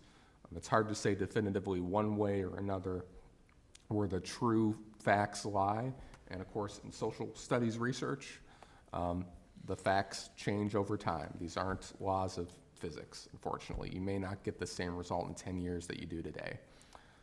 What I would say is, you know, if you look, the effects aren't pronounced enough that they are coming out consistently, repeatedly, demonstrably over and over, good or bad.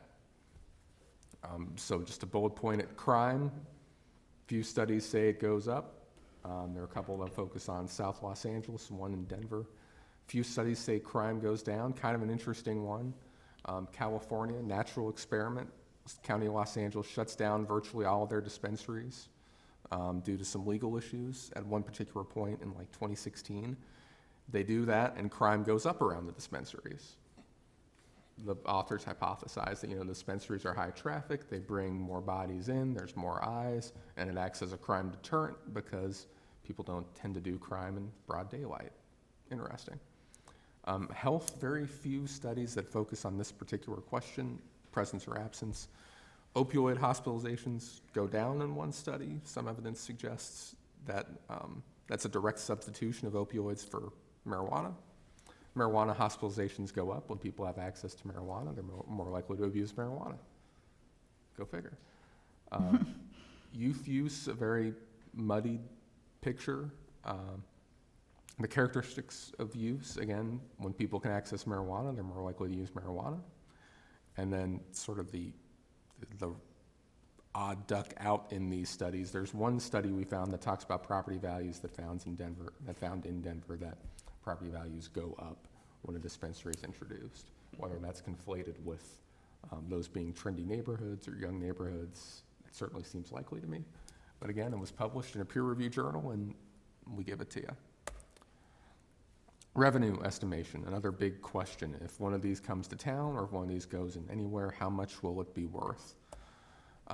So there are some state-level studies done pretty consistently. The methods are general. They're not very complicated, but they consistently seem to suggest that Illinois should do very good in this business. We have land borders with very populated areas. We have a lot of tourism dollars, which is to say other people's money comes to the state of Illinois, whether it's to visit Chicago or whether it's for one of the 500 corporate headquarters in the Chicago region, so on. So at a big picture, should be bigger. Lake County has done some estimations based on average sales in Colorado at a state level and how our taxes would apply. They think a store is going to be worth about $100,000 in municipal revenues on average. DuPage mayors and managers, an estimate I would be less fond of, says, here's the whole Illinois market. We know that there will be a limited number of licenses. We presume that that whole market will shrink down to fit into however many stores we authorize. And we come up with a really big number, almost $500,000 in tax revenue. That's probably over generous. The reality is probably between those two sets of facts. And then if you're looking at a conservative scenario for Lake Bluff, lots of pinches of salt here. We looked at some of the comparative sites we mentioned, we'll talk about later in the memo in these slides. And if you're looking at what do the relatively poor performing ones do, you're talking close to $100,000 in revenue. We're close to that Lake County mark for stores in areas similar to ours that do okay business. For comparison, that's a little under $2 million in gross sales of marijuana out of that establishment. Just that would make it one of the top 10 highest tax remitters in the village as far as sales, food and beverage, so on goes. And then just as an order of magnitude, the typical house in the village makes us, from a property tax perspective, contributes $1,800, $2,000 to the operation of the village. So this is worth about 65 of those in comparison. So some example sites, I'm not going to go through each of these. These were the sites we profiled in your packet. You can see sales range anywhere from $1 million to $4 million. We tried to look at sites that were similar.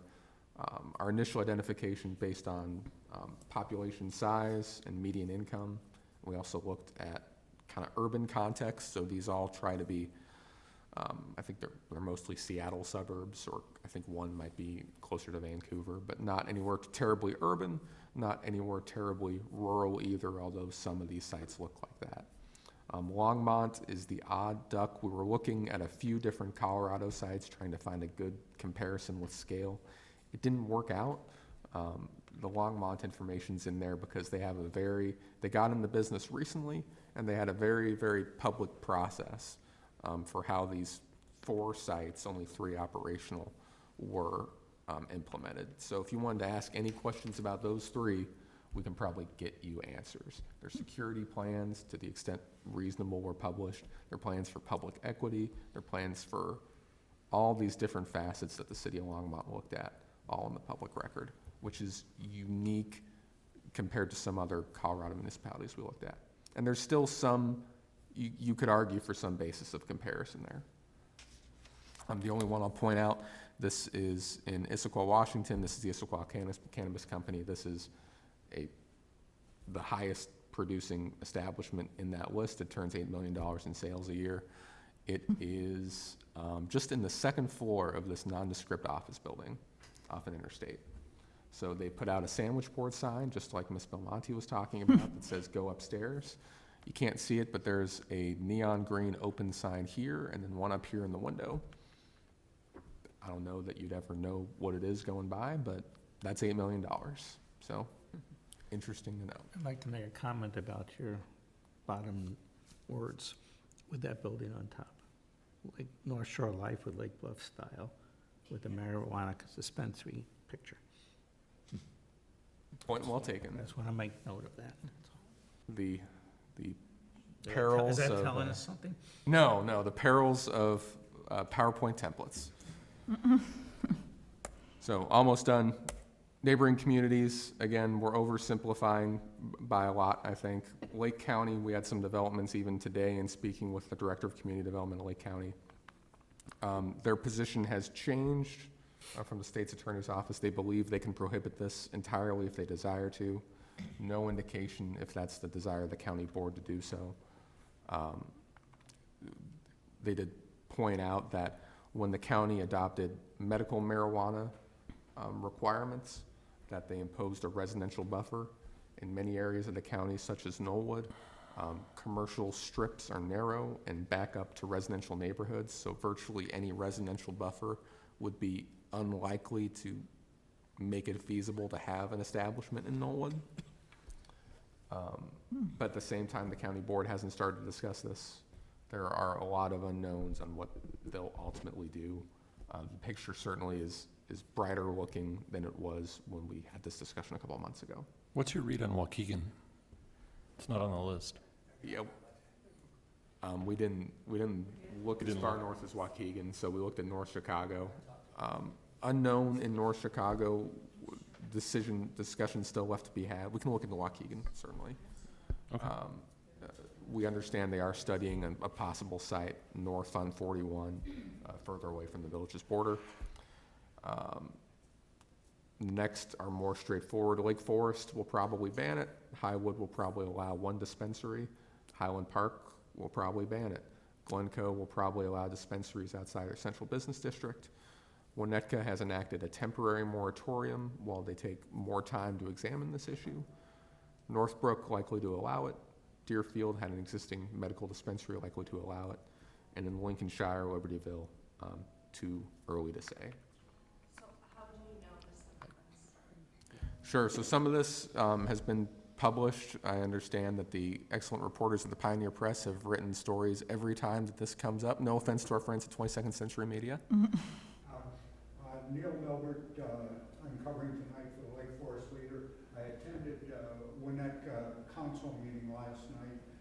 During that course of that meeting at the end, they recommended that the village attorney draft an ordinance banning all forms in the village.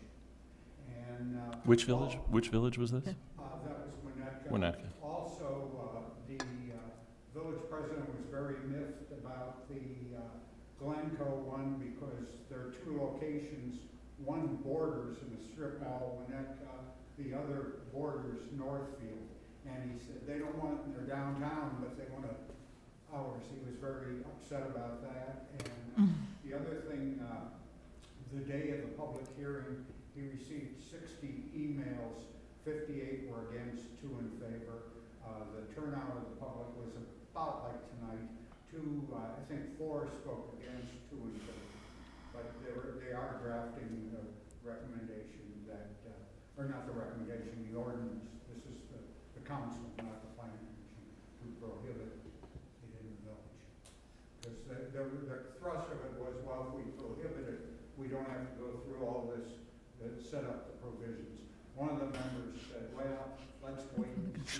If you're if you're testifying, should we have him come to the podium, introduce himself? I mean, just be on the record?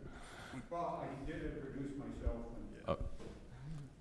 And The next individual that testifies will. Okay, all right. Thank you very much, very enlightening. Talk about service from our local journalists. News delivered personally.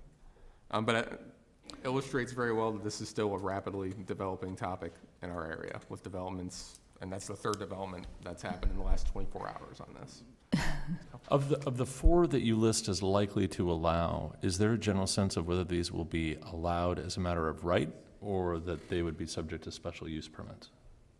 I believe we didn't get to that level of discussion. I would expect every one of those would be a special use permit. Yeah. Yeah, I can tell you that Glencoe would be with the special use, is what they're talking about. Northbrook as well, and Deerfield, the recommendation was a lot of distance requirements, only in certain districts, and with the special use. Understood, thank you. Can I understand further about the Lake County requirements on buffer locations. So if they were to permit, and just assume for a second they were to permit under similar regulations as they do with respect to medical, are you saying that the immediately surrounding areas, Knollwood in particular, would be within, there wouldn't be any place for them to put it that would be properly away from residential areas? Is that what you're saying, Glenn, or? Precisely, and I think just a quick look at the map will hopefully make, illustrate the point well enough. So you have these parcels, this is one parcel deep, and this is a residential area. Yeah. Residential area. I mean, it's all a one parcel deep strip. I wish this was a little clearer to see, but pretty much along Waukegan Road, along 176, any buffer from a residential area. Is inadequate to allow it in the commercial area? Is that what you're saying? Okay. Now, it should be, so this is a complicated story, right? So the picture certainly is a lot brighter. If you don't want to see a dispensary in Knollwood, there are many more things to be happy about today than there were in July. At the same time, it should be said that the county's regulations for medical marijuana only allowed them something like 20 locations possible throughout the entire county. Some of them very isolated, some of them heavy industrial areas. If the county seeks revenue from this. Were all 20 utilized then in Lake County? I don't think any medical dispensaries operate in unincorporated Lake County. Oh, I see. Okay. So again, it's, the biggest story I would say is there's a path to a full prohibition now. There are paths, many paths that would result in no dispensary opening or operating in Knollwood, but it's too early to know how that discussion will conclude at the county board. Thanks. Mr. Schuster.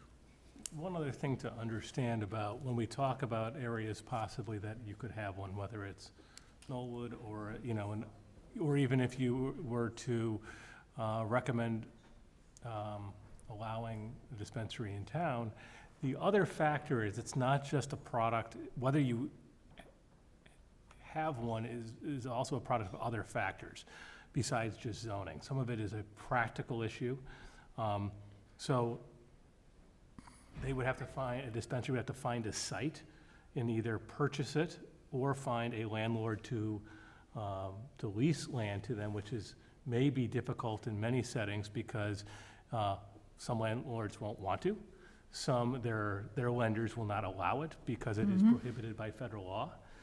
If you have a mortgage, for example, from Chase Bank, I'm not going to speak for them, but I would think that they, it would be a violation of the terms of the mortgage to allow an activity on your premises that would be in violation of federal law. And so there's a lot of different practical considerations that go into determining whether, even if allowed, a dispensary chooses to locate there. The last issue, which was one I really didn't touch on in my presentation, but the state has yet to produce administrative regulations that will be coming out at any point. At some point, there will be the various state agencies that are mandated to put out operational restrictions. There are restrictions and administrative regulations that are currently imposed on medical dispensaries. Many of those may also dictate the practicality of having a dispensary in a location. So for example, there may be regulations that deal with having a secure area for loading and unloading of trucks that carry cannabis. Different other types of interior regulations that impact how a business may operate. So therefore, a current building or a current property may not be practical based on the size of the property, the way a building is laid out. And so keep that in the back of your mind as you think about all of this, is just because we talk about, well, this zoning district might be a good place, or if you talk about, will something locate in unincorporated areas, just because it's allowed under zoning doesn't mean it's going to happen. Thank you. So, Go ahead. sorry, 20 more seconds. Your choices tonight, we recommend these, there are of course others. You can recommend a total prohibition. You can recommend a temporary prohibition. You can come back to this after things have a chance to shake out. You can continue this to allow a chance for additional evidence. We suggest that be on something specific. Or you could continue this and direct us as staff to prepare a text amendment to allow some or all cannabis businesses to be authorized within the village. That's a typographical error. You know, that's not, you know, that fourth choice isn't a guarantee. You'd still have the chance to work with, you know, a different looking ordinance. You could still ultimately prohibit it, but we would need additional time if you were to want to look at an ordinance that allows it. And our thought was to allow Chief Hosking to present, and then we'll open it up for public comment. Chief, if you would like to approach the lectern? Thank you. And thank you for coming out tonight for this hearing. Appreciate it. Can I just ask one question? Why Thursday, October 3rd? Why did you? Sure, so. Was that the date that worked out for, okay, I understand, Precisely. for a special hearing option? Yeah, so if. The doodle poll. Yep, if you Got it. desire to continue going, we recommend that the tempo would need to pick up to make sure we have something in place by the necessary time. We did an attendance poll. That date works for everyone except Member Russell. Member Russell is out of the state at this moment. He's attending to some personal affairs. Chief, if you could state your name for the record, and we'll get Michael started. Hosking, and I'm the interim chief of police for the village of Lake Bluff. Thank you. Did you have any prepared comments? I tonight, or really more question don't. and I mean, answer? I'm more than willing to answer any questions. You know, I have my own personal feelings and bias about this. Frankly, I think Illinois made a big mistake by getting into the recreational marijuana. I'm not for it. I can go along with the medical part because I think the investigation is still out there that there could be some benefits to it.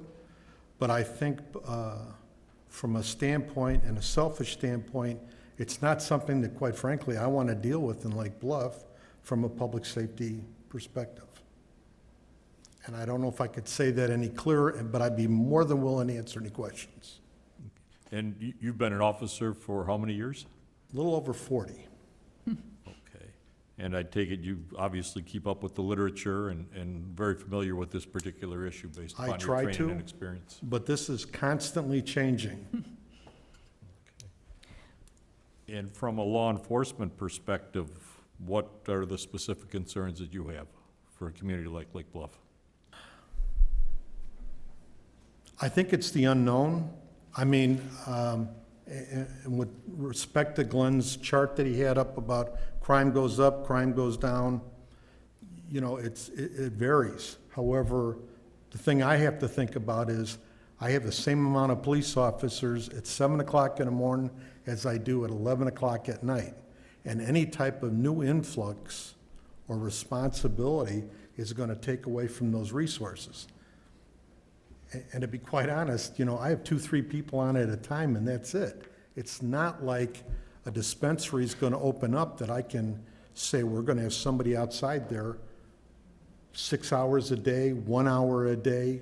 I mean,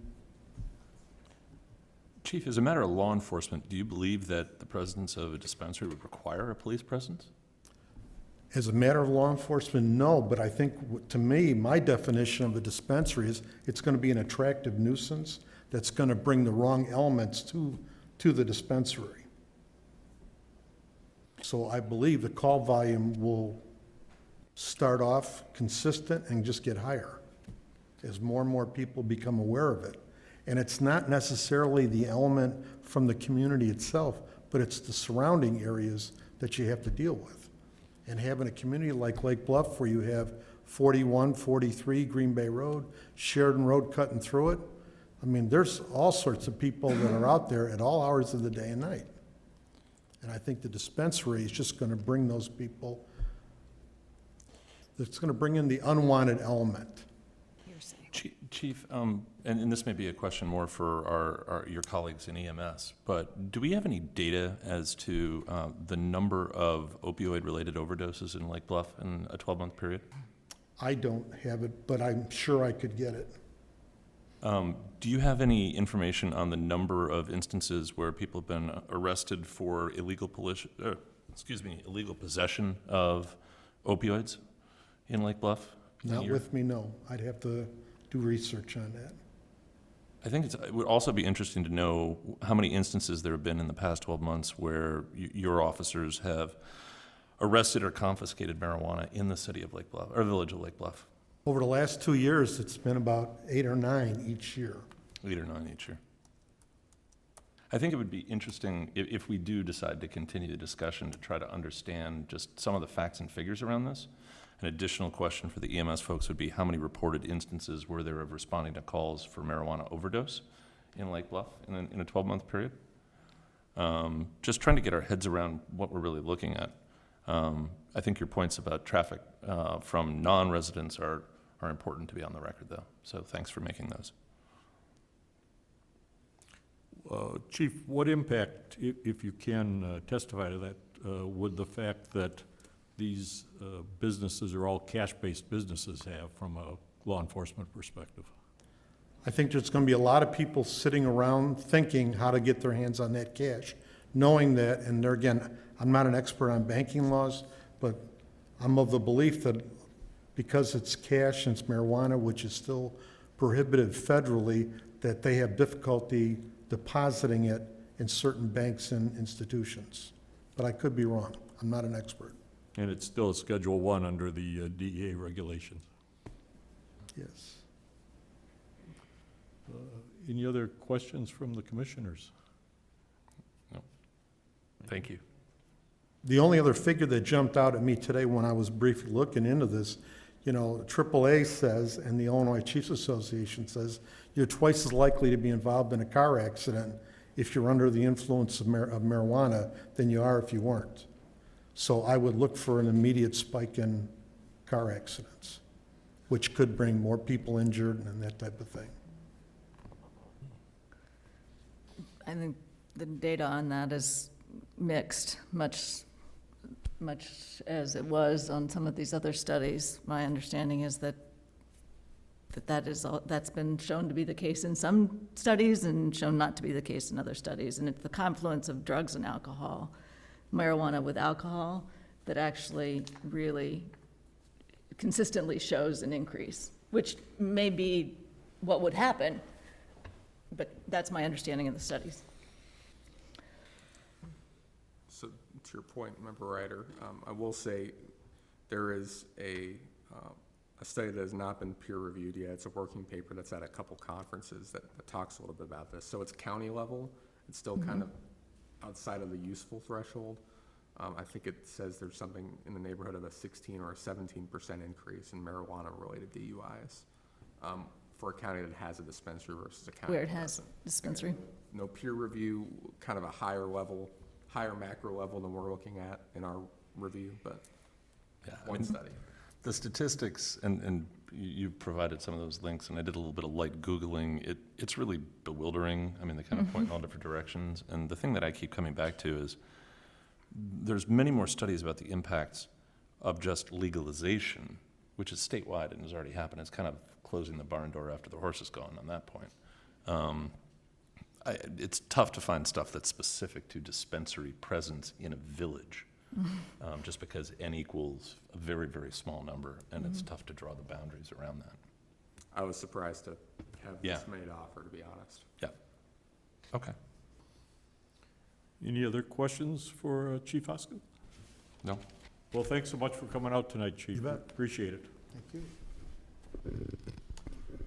We'll open up the public hearing now, so if anyone wants to approach the lectern, now's the opportunity.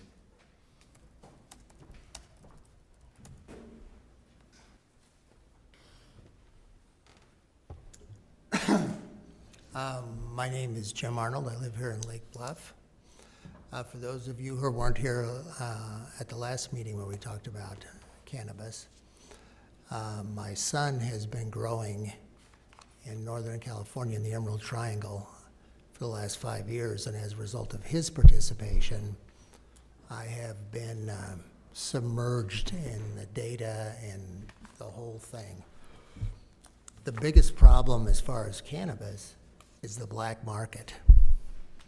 I know that you followed in the news all this reporting on vaping and these illnesses.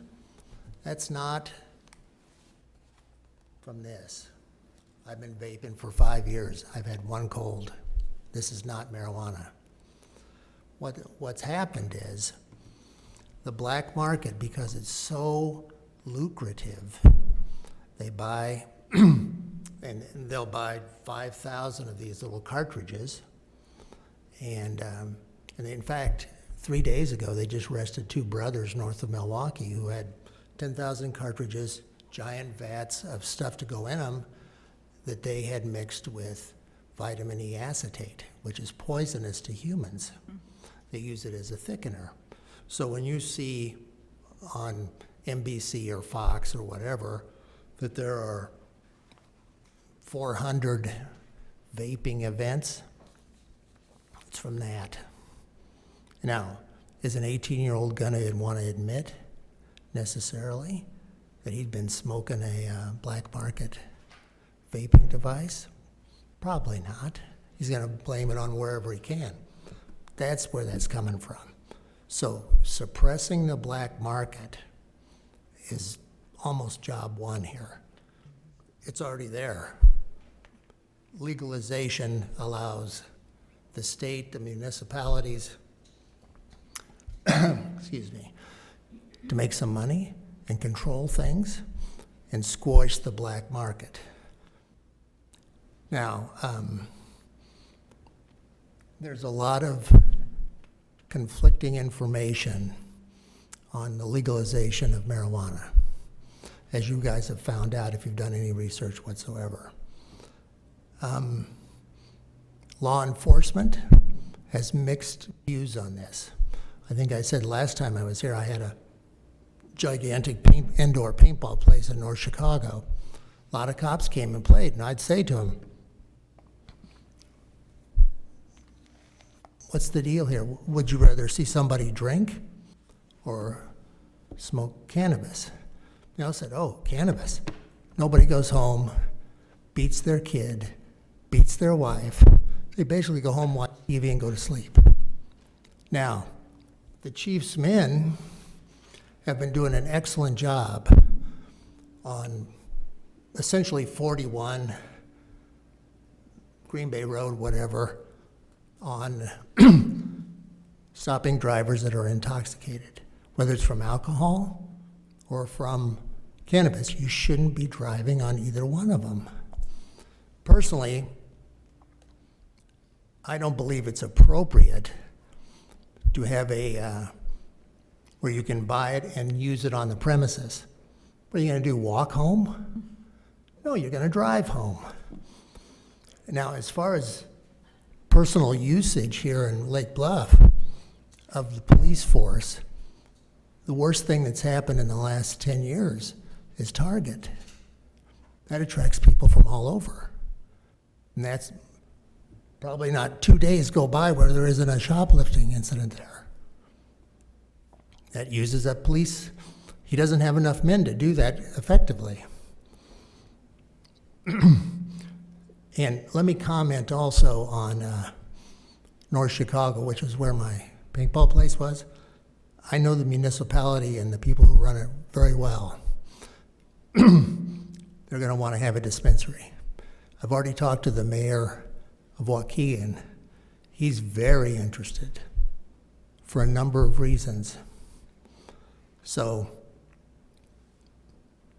it's kind of like we could use the money and we control it in a sane way. And I wanted to address you for a minute also. Because of my experience being out in Humboldt County, California, since weed has been legal out there for a while, transportation you brought up, the way they do it is you're licensed by the state. You have like a Sprinter van. They build a steel cage inside, and then it's trucked from there. You have all the paperwork and stuff. And it's trucked from there to the Bay Area and LA. It's all licensed and ready to go. That's how it'll move in Illinois at some point. But basically, this makes sense to do it. Personally, I don't have as much interest in a dispensary because of my son's experience. I'd rather do a craft grow. And you don't need to worry about growing. That's like done in a warehouse with all the doors shut. There's no public activity except the people who work there. Oh, I wanted to say one other thing. A close friend of mine was one of the founders of the medical marijuana dispensary in Buffalo Grove. And so we've gotten together a couple times and talked about this. He says security in the state of Illinois to have a license, very rigorous. Everything, every inch of the inside of the building and your parking lot is under 24-hour video surveillance. And that has to be saved for 90 days. And when you come in a dispensary, there's a security guard standing there checking IDs. And then a lot of the stuff is behind plexiglass. And it's all packaged. It's not like in California where you have, like when you go in a candy store and they have those big jars, you know, and they pull the lid off and you go, oh my gosh. That's not how it'll be here. Everything's gonna be packaged. And security is very, very tight, and it's connected to the state of Illinois, so that if that goes down, you can't sell anything. So this is the fine points of licensing and stuff. It's not a Wild West type of deal. So anyway, is there anything I can answer based on my experience? Thank you for listening to me. Thank you, Mr. Harlan. Thank you.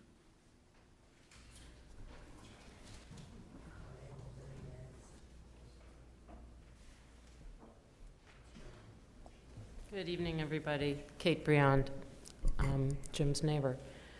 First, I wanted to thank Glenn for doing all this research. This is a great packet to read through, and that's what my husband, Peter, suggested at the July meeting, and I really appreciate it. I'm sorry he couldn't be here tonight.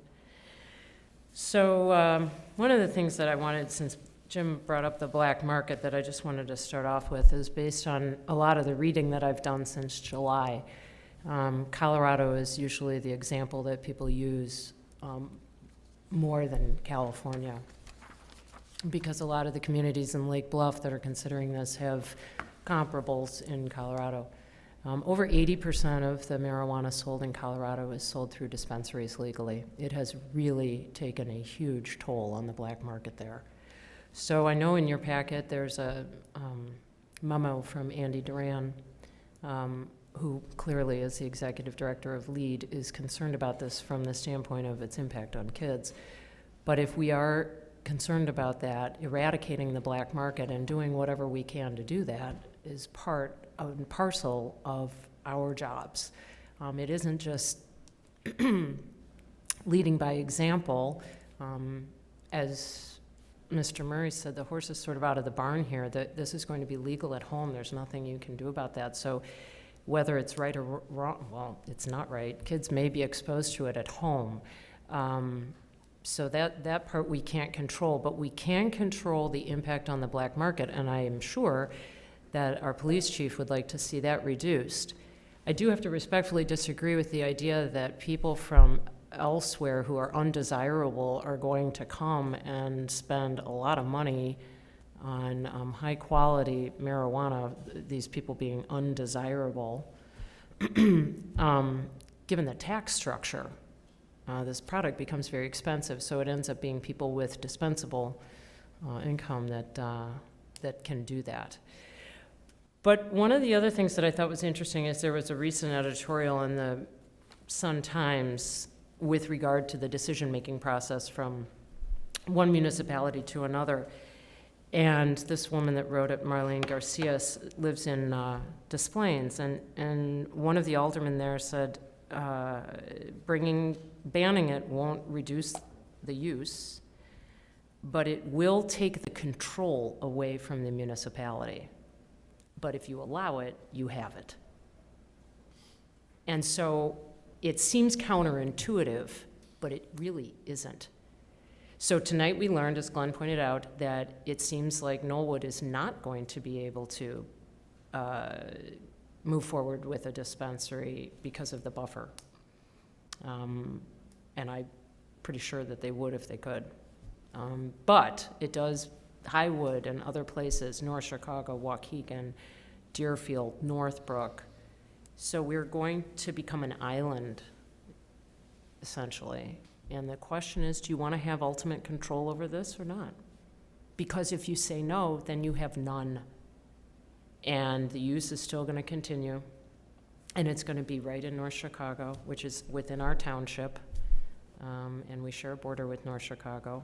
So it seems to me like that would be the this is the opportune time to say, nope, we're going to do what Des Plaines did, according to this alderman, and we're going to say, we'd rather have the control. We want to control the where and the when. And that seems pretty prudent to me. I understand all of the emotional arguments, but this is a zoning question. Do you or do you not want to sell a legal product, it's legal in Illinois, like it or not, to adults in our business park? That's the question. That's it.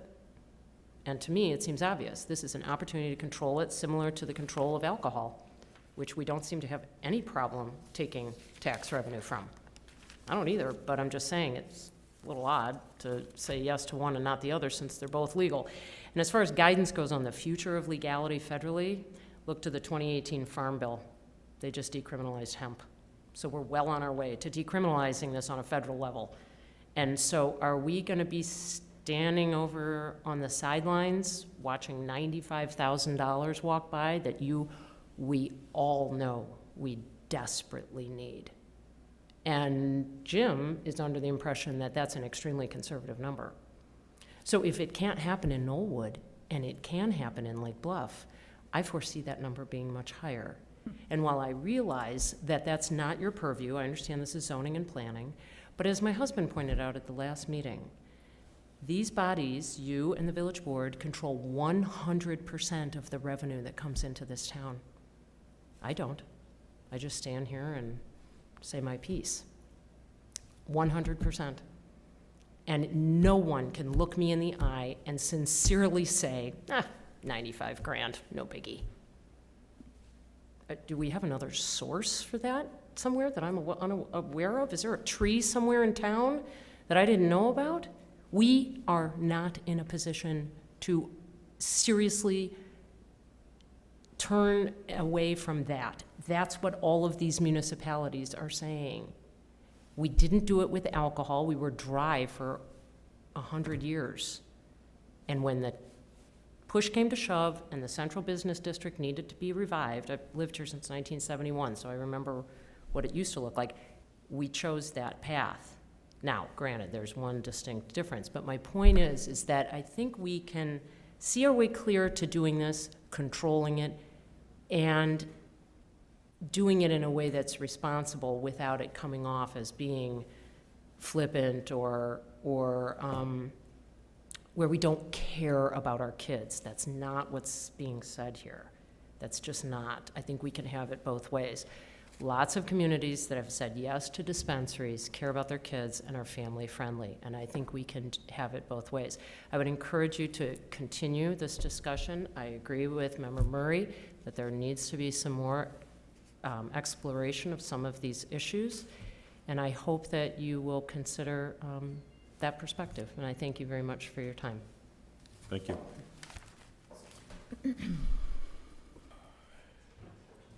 Yes, sir. Certainly. If you could state your name for the record again, please. John McIntosh again, 305 West Washington. I wasn't prepared for a marijuana meeting. I was here for the Park District. I just did a little Google research on black market, and I'd ask, I guess, to the chief to look into that too, that in Colorado, black market marijuana went up after it was legalized. They found at least by this article, that, let's see if I can find it, sorry. I think some research on that might be useful. Peer-reviewed research, Yeah, perhaps. to get statistics, one of the lines said it went up 7-fold. Colorado,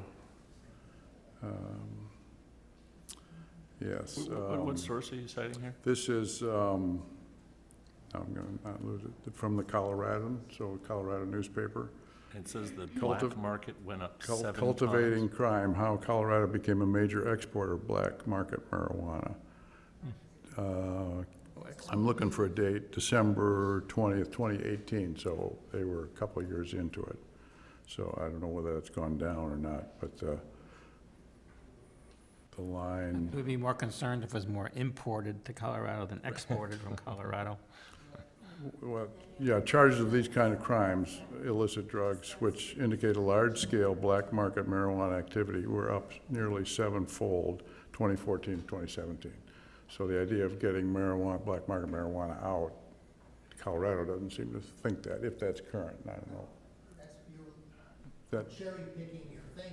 I'm, No, yeah, you're I'm- looking on your friggin' phone here at this meeting. All right, sir, he's at the lectern right now. so I mean, I would just say, you know, do the research.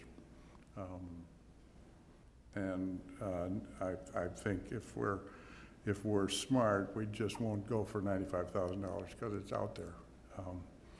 I'm troubled that we are on the municipalities are on drug, and it's gambling and marijuana and other devices, and just wondering what you want to do next to build your tax base. Thank you very much.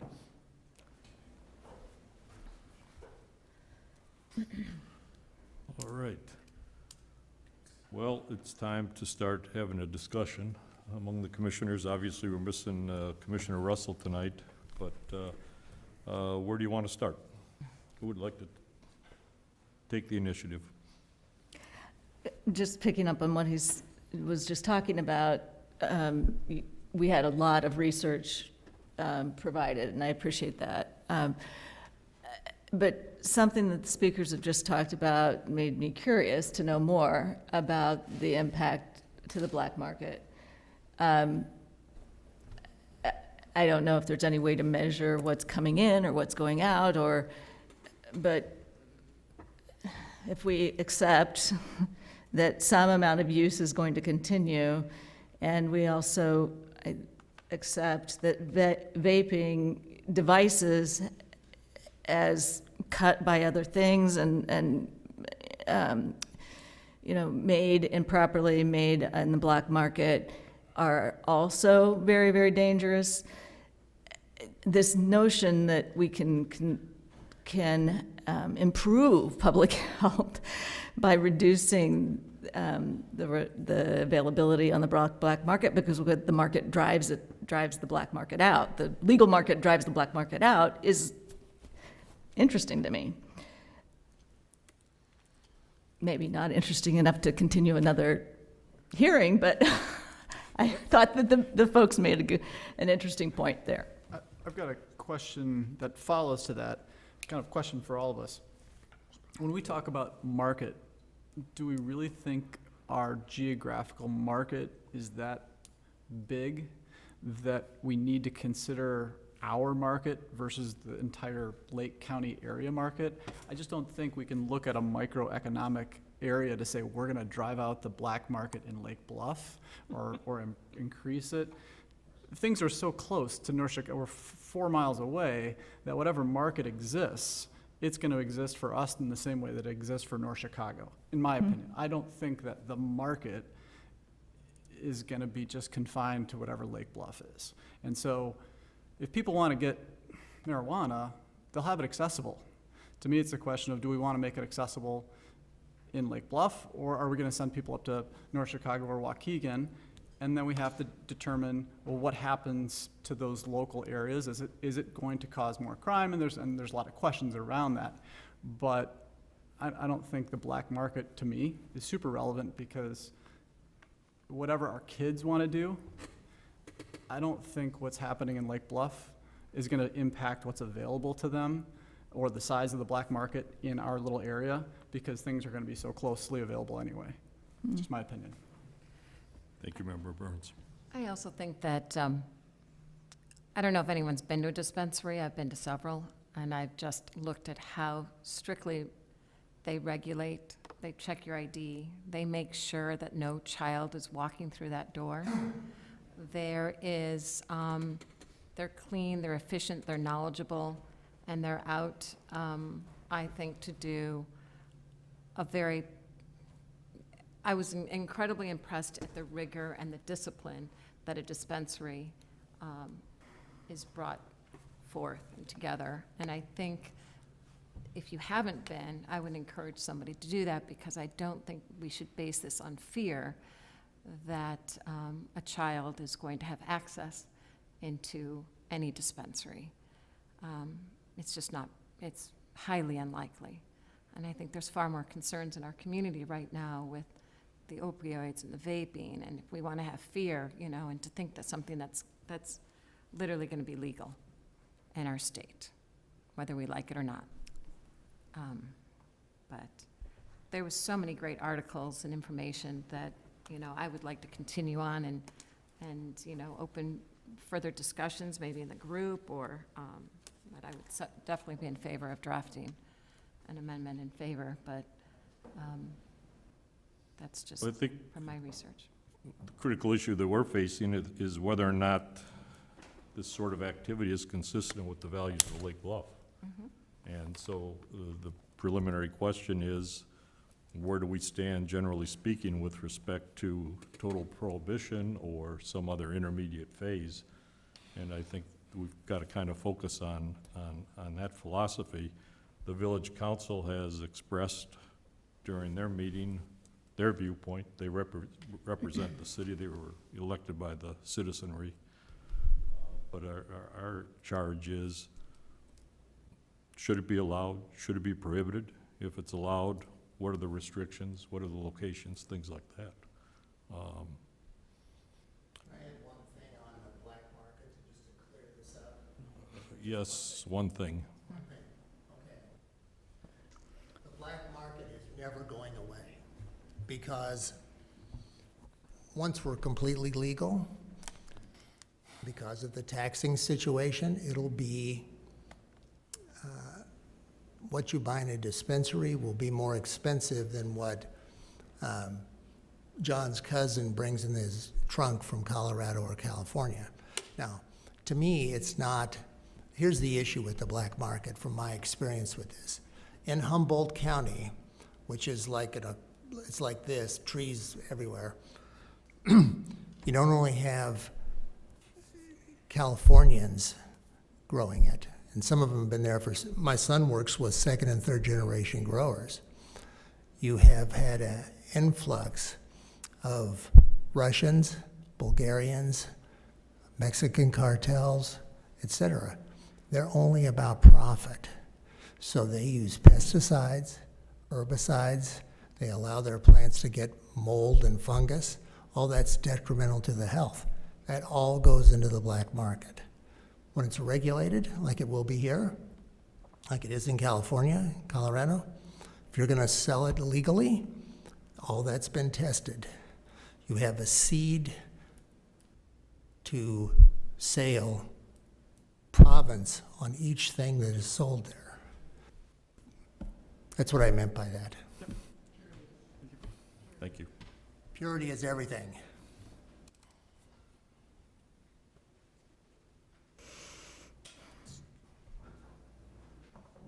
So I think, like I said, I think one of the critical threshold questions is, what is our perspective on strict prohibition, or whether or not there might be an avenue for some sort of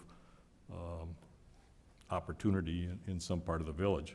I personally take the position that I don't think this type of business is consistent with the branding and the philosophy of the village. But that's my personal view.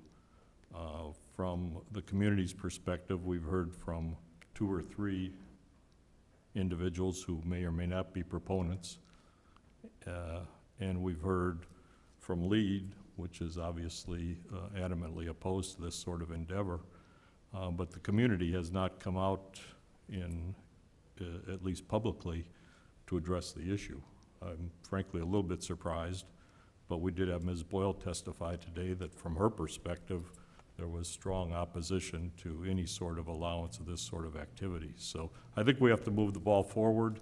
We're under certain technical time constraints. We're worried about the possibility of individuals proceeding down this path, relying on possible approval. So I'd like to have a dialogue today and try to reach a resolution. My turn. I'd like to see this become a non-emotional issue. I'd like to see it be based on tax revenue. I think the village needs that. I don't think we should be fearful of a retail establishment. But I would like to see the village board take a stand and come back to us and say yes or no. I can't see us spending much more time, certainly, debating the issue if it's not gonna happen. And I think at this point, I feel the village board is negative against the issue, no matter what we say. So my proposal would be to say, yes, let's consider a retail establishment in Lake Bluff, possibly the L1 district, with restrictions that we would come up with at another meeting, only if the board says, yes, go ahead and do it. I don't feel it's worth our time, effort, or energy to proceed unless we have a mandate from the elected officials from this community to go forward with this. So I guess I have 2 or 3 questions, or it's actually all basically the same question for the village attorney. Do we have a village ordinance prohibiting the sale of tobacco in the village of Lake Bluff? We do not. Do we have a village ordinance banning the sale of vaping materials in Lake Bluff? Not that I'm aware of. It strikes me that this ordinance that's been drafted is kind of the equivalent of doing brain surgery with a baseball bat, right? I mean, this is a blanket prohibition on all businesses of this type. I guess my concern is just fundamentally one of governance, and it's a different take, Elliot, from yours, which I actually agree with your point that I think the village board is ultimately going to have to be the decider here, but I think if we're the group that's been tasked with, the code and frankly our other mandate as kind of thinking about the long-term development of the village, I'm not really sure why you would move to a prohibition rather than the tool we use all the time, which is a special use permit. And then it's entirely within our discretion to not allow any of them if we don't think that they check all the boxes that we would have to be concerned about. To your comments, Mr. Chairman, I guess my point on this is we have no one's approached the village, to my knowledge, about establishing a cannabis retail establishment here after the first of the year. We don't really know what that's going to look like. We don't know who is going to adopt anything in the surrounding area. We don't know how big the market's going to be. It seems that either a blanket ban or something like a moratorium are both kind of out of the ordinary action towards any kind of other business that I've at least heard discussed up here. And I would have thought that the more prudent course of action would be to draft a resolution that basically classifies this as a special use permit. And if we don't ever permit one of these establishments, we don't have to. But it keeps a little bit cleaner, I think, the record in terms of what we're doing, which is, and this might just be my own personal philosophy about this, but I don't hear this groundswell of people saying, no, we don't want this. I mean, this is our 3rd meeting where it's been discussed. We have 2 written submissions. We've had, I think, 4 really intelligent commentaries offered by members of the community tonight, kind of 2 and 2. And I guess the general rule I go back to is, where's the compelling interest to actually take government action on this, rather than actually letting and seeing what kind of comes forward over time. So I certainly don't like the idea of banning something outright when we don't know what it is, especially when, frankly, I believe tobacco products are more deleterious to the health than, you know, at least in all the stuff that I read online in preparation for this meeting seemed to say unequivocally that cannabis is less of a problem than tobacco in terms of health effects. Also, I think we have, and this is a little bit the elephant in the room that I can't believe isn't talked about more, but there is a real opioid problem in this town. And there is a real alcohol problem in this town. And we're sitting up here talking about a blanket prohibition on something that's an alternative to both. I don't know. It strikes me that Springfield has allowed this. They've kind of dropped this in our lap to say whether or not we want to take specific action. I think we should take specific action. Under no circumstances would I support permitting this as an of right use in the zoning table. I think that would be wholly inappropriate and, Mr. Chairman, to your point, not in keeping with the values of Lake Bluff. I think we need more time to study the issue, and I think the perfect holding action is a special use designation in the zoning table. Thank you, Mr. Murray. So let me just say that I'm proud to be part of this organization. Lots of thoughtful people, really giving not a knee-jerk reaction to what can be an emotional issue. And so I very much appreciate that. I appreciate the thoughtfulness and everybody's interest in getting this right. I've been an employment lawyer for 30 years. Hard for me to say that, 29.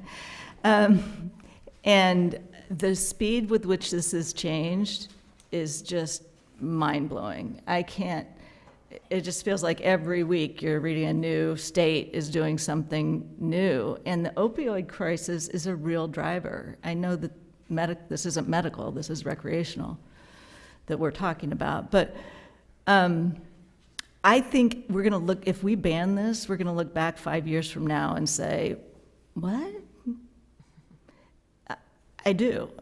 So my initial thought was a moratorium, such that somebody else had done, maybe Winnetka, I can't remember.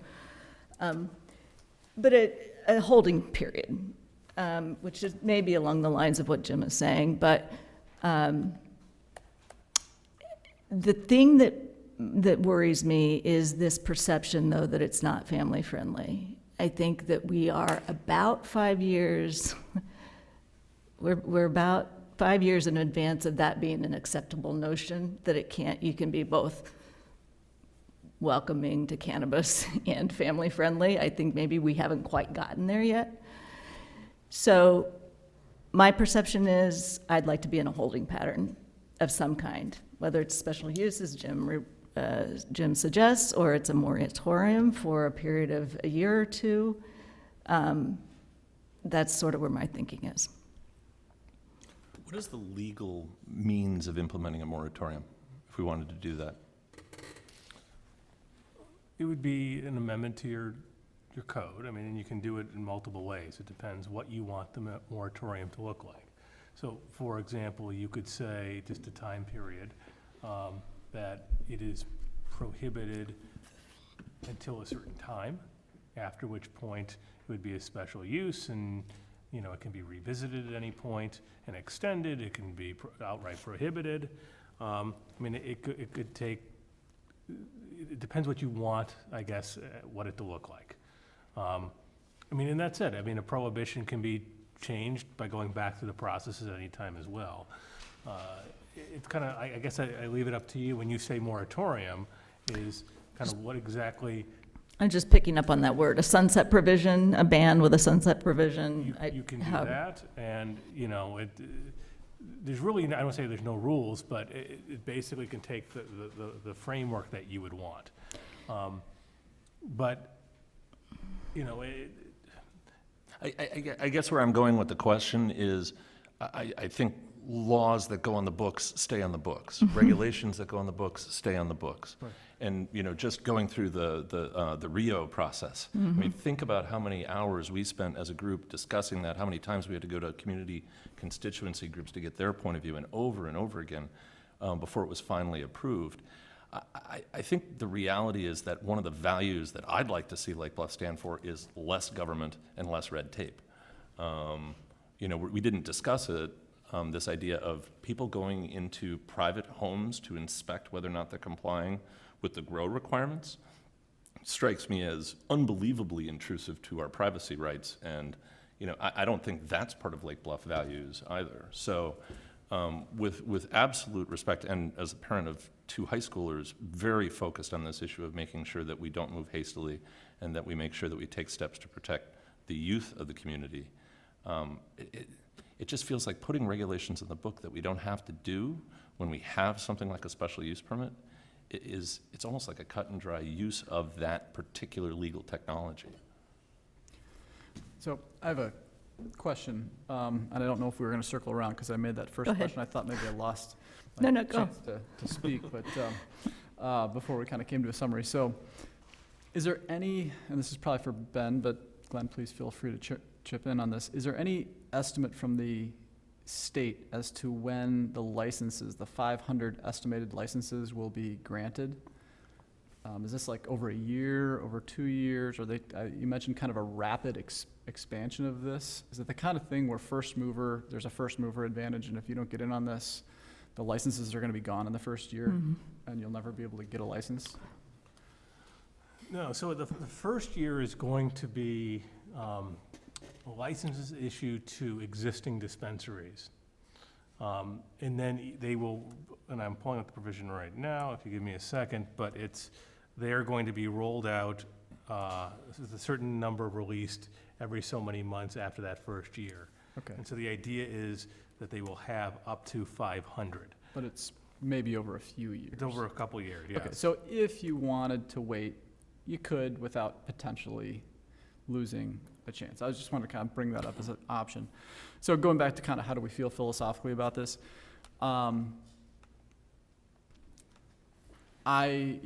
aside from the philosophy of using or not using, this comes from someone who started the brewery. I've got several alcoholics in my life, and I've had to deal with many, many bad things related to alcohol. I'm not afraid to drink alcohol, I do. And I drink it responsibly, and I almost do it out of intention because I'm saying I'm not gonna fall down that trap. I'm showing that it can be done. I'm just not the kind of person that says, kids, you will never drink alcohol for the rest of your life. And I'm not advocating for marijuana. I'm not saying that one bit. But when we have numerous alcohol locations within our village,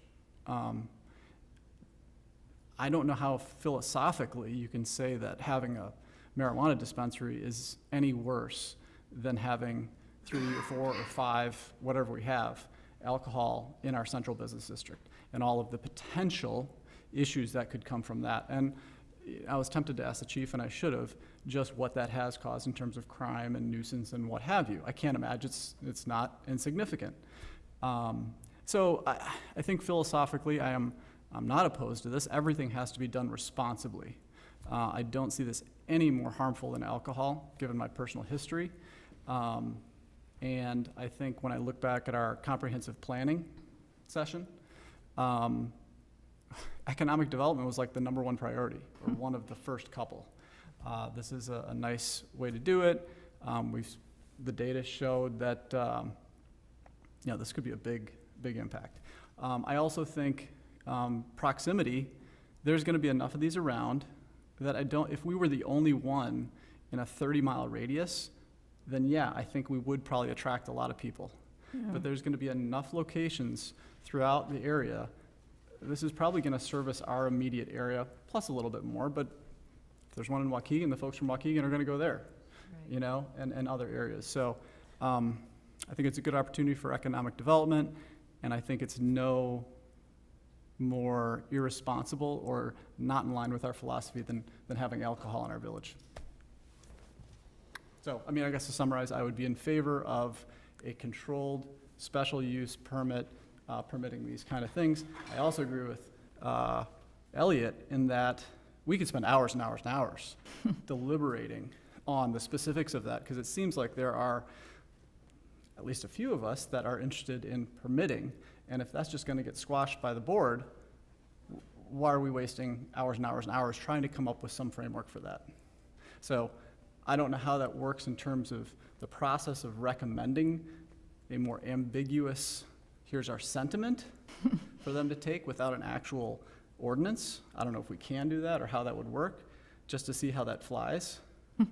I would hate to spend hours on a structure, and we'd have to come aligned to that, and I think we would, but only to recommend this structure, and the board say, we're prohibiting it. I completely agree with David and everybody else on the board that's spoken so far. And I would like to see us vote one way or the other that the zoning board would approve a retail marijuana outlet, if that's so the case, which it seems like, and then ask the board what they want us to do next. It's a, That's and a I don't know if special that's use. That's a possible if special we do, use. but maybe can we, Wait. this is a question about how we implement what you're saying. Yeah. Is it possible for us to just basically vote to send a message to the village board that we're prepared to permit this under under special use permit, but only if they tell us, because before we draft it, before we do all the brain damage about, how to actually put the four corners around an SUP, it really would be helpful to know that they're not going to just vote it down. No, you could do that. Your recommendation could be, to permit it pursuant to a special use, and if the village board is so inclined to do so, that it be returned to this body for additional recommendation and study. That's perfectly appropriate if you would like to do so. It just saves you and Glenn a lot of work drafting an amendment and us studying it, when it may just be completely voted down. It does. Excuse me. The other thing I'd like to put in the record is, if it becomes such a controversial decision, maybe there should be a referendum in the village at some point. That's interesting. I wholly support that sort of thing. If it's we really said- an issue of village public sentiment, we don't know what that is. Exactly. And I asked this question earlier, which is, are we a representative body in our capacity tonight, or are we a technocratic body? Because I don't feel like I have any sense of what the broader public wants on this front, like zero. I never thought myself as a technocrat. That's fine. I feel honored. That's a new title. That's, that seems the most straightforward thing to do, is to recommend special use and then send it back to the board to tell us whether we're to draft one or not. That at least puts the issue where it needs to be. It does feel like we're a little, ahead of our peers, but I think we're either going to be a little ahead or a little behind. And I think we ought to take the economic development and think about it from a non-emotional perspective.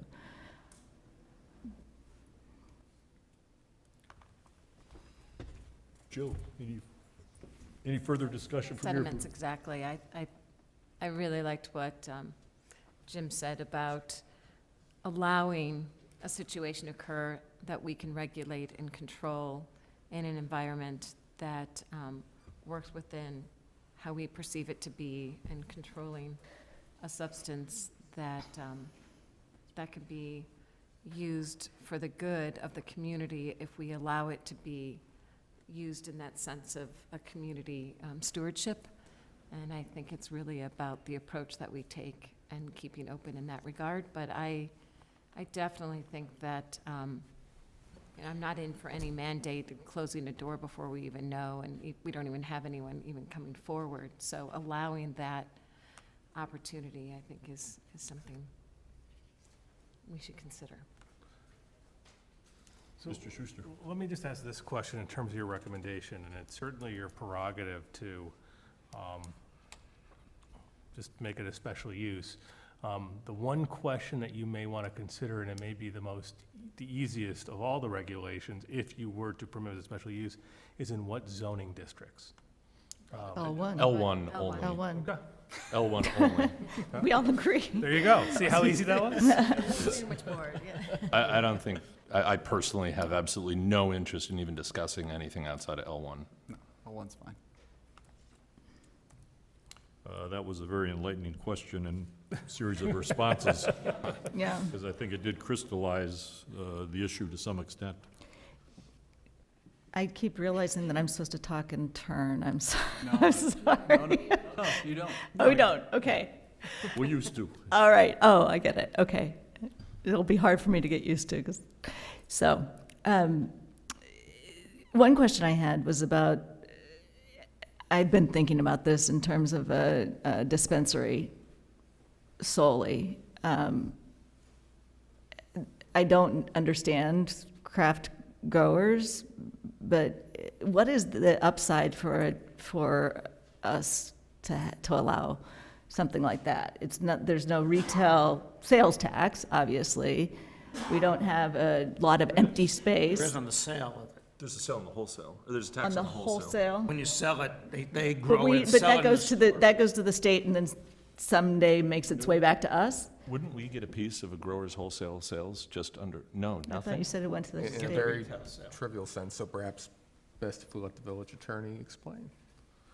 So a craft grower can have just a pure grow operation, or it could also have a dispensing Vertically integrated, piece yeah. to it, where they are permitted, to sell. And part of that is it's a small, it's craft, it's small, 5,000 square feet, so it's not as if they're producing mass quantities for the wholesale market.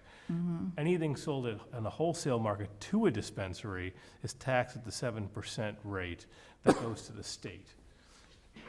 If they are dispensing as well, there would be that retailer's occupation tax on anything sold at retail, and then the municipality would be able to tax up to 3% on that. But not on the growing aspect of it. Not on the growing. To answer the question, I think you're asking, Member Murray, so of that wholesale tax, we see none directly attributable to us as a result of it being here. If you want to be technical, there is a small amount that goes into a pot shared by all municipalities on the basis of per capita population, whether or not we allow it.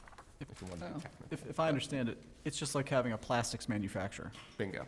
Right. It's no different than that. So if You're we had not a lot of- selling it, there's no retail, you're making it, you're selling it, it filters, some revenue comes through to us, but, So our incentive there would be if we had lots of open space, we needed retail, or we needed somebody to come in and fill open space, right? Need Right. more business moving in. I just needed to make sure I understood that. Thanks. But could the L1 district support a craft grower? And could we put a stipulation in that they have to have a retail outlet with it? In order to get some economics To directly. get some economics. Because we have the space for it, and the building may be, if has to be a single building, that would make more sense to put a dispensary into a 5,000 square foot building that grows its own marijuana. well, yeah, and I guess, I don't know, maybe I'm missing some of the logic, but if we were to allow via special use permit a dispensary, why wouldn't you just allow everything else upstream of that? An infuser, a grower, a craft grower, because it's all less potentially intrusive to the village than a dispensary would. Yeah.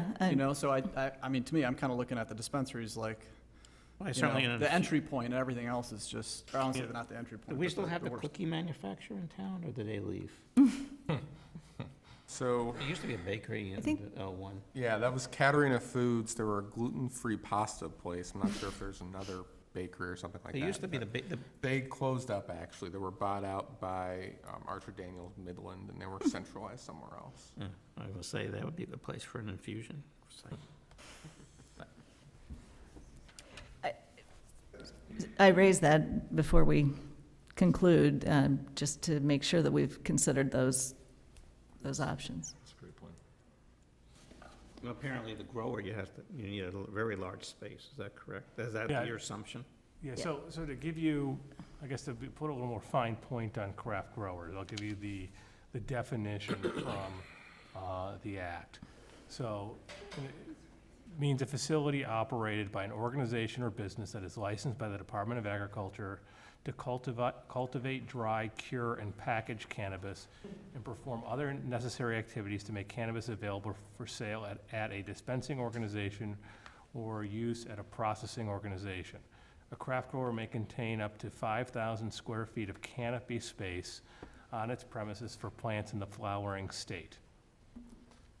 The Department of Agriculture may authorize an increase or decrease of flowering stage cultivation space in increments of 3,000 square feet by rule based on market need, with a maximum space of up to 14,000 square feet for cultivating plants in the flowering state.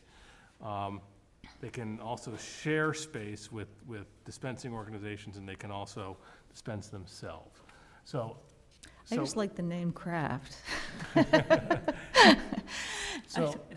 guess to start with, you're talking about up to 5,000 square feet of canopy space, which may be different than office space and other things that they may have. And then by rule, the state government can make changes and allow them to increase in size over time. You know, and it's in your purview if you want to put conditions on it that they also have to have in the same location dispensing activities. That is something that you could do. Okay, I think we're certainly ahead of ourselves as far as what, you know. Mm-hmm. They're like big factories where they grow, and it smells like powder. So you didn't think of that. There's an odor mitigation, but that's stuff we could talk about. Yeah, well, that's way ahead of what we. Ways to So the control that. recommendation would be for upstream as well, I guess, that's my question. I wouldn't see why not. Okay. I mean, again, the SUP doesn't permit anything. It just provides a legal forum and a vehicle to which people can approach the village and have a dialogue around whether or not what they envision as a business is permissible, which I think is our job. I mean, we would still be the gatekeeper against anything coming here. And by the way, David, to your point, I think we're all sitting here patting ourselves on the back. Like, I don't know if you'd come to Lake Bluff to do this. So I have a feeling we're getting all kind of wrapped around the axle on an issue that, you know, if we put up this permitted by special use permit, we may never get an application for a special use permit. Or we may. Or we may, but at that time we can decide where we are. Right. All right, so just to be clear with the, I guess exactly what a special use is. So a special use legally is it would be saying that it is an okay and appropriate use in a particular zoning district, generally speaking. It's not meant as an ad hoc tool to say, well, let's see where we're at some point in the future. Rather, it's meant to say, you know, what it's really for so there are certain uses that you say generally we're okay with, but there may be certain externalities, certain factors that may negatively impact the community or the neighbors, and that we need to evaluate each one to mitigate problems. And maybe that's because, you know, it's generally okay in a zoning district, but for example, on a particular property, because of the neighboring use, it may not be, you know, there may be some problems that we're not comfortable with. Or we may, the smell issue just came up. Yeah. That we may want certain additional restrictions put on to say, because of the various negative aspects of it or concerns, we want to address these through regulations when it comes forward. So what does that mean and what I guess I'm trying to say is I would not think of it as a placeholder to later on an ad hoc basis say we're okay with an application or yes or no per se. Mm-hmm.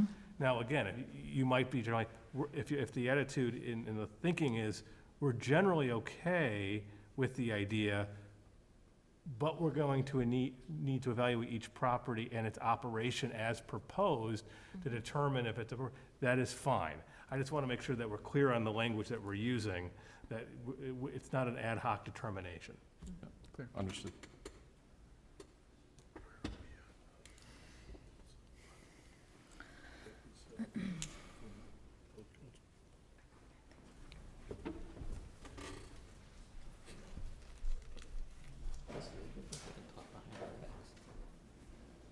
I don't know. It's a great question. They're talking to each other, not us. That's here. We're doing a little bit of legal plotting. Please bear with us for a little bit. So what I wanted to make sure while we're getting the details down right is this. So if I'm hearing the consensus view, I would describe it as this. How do I phrase this?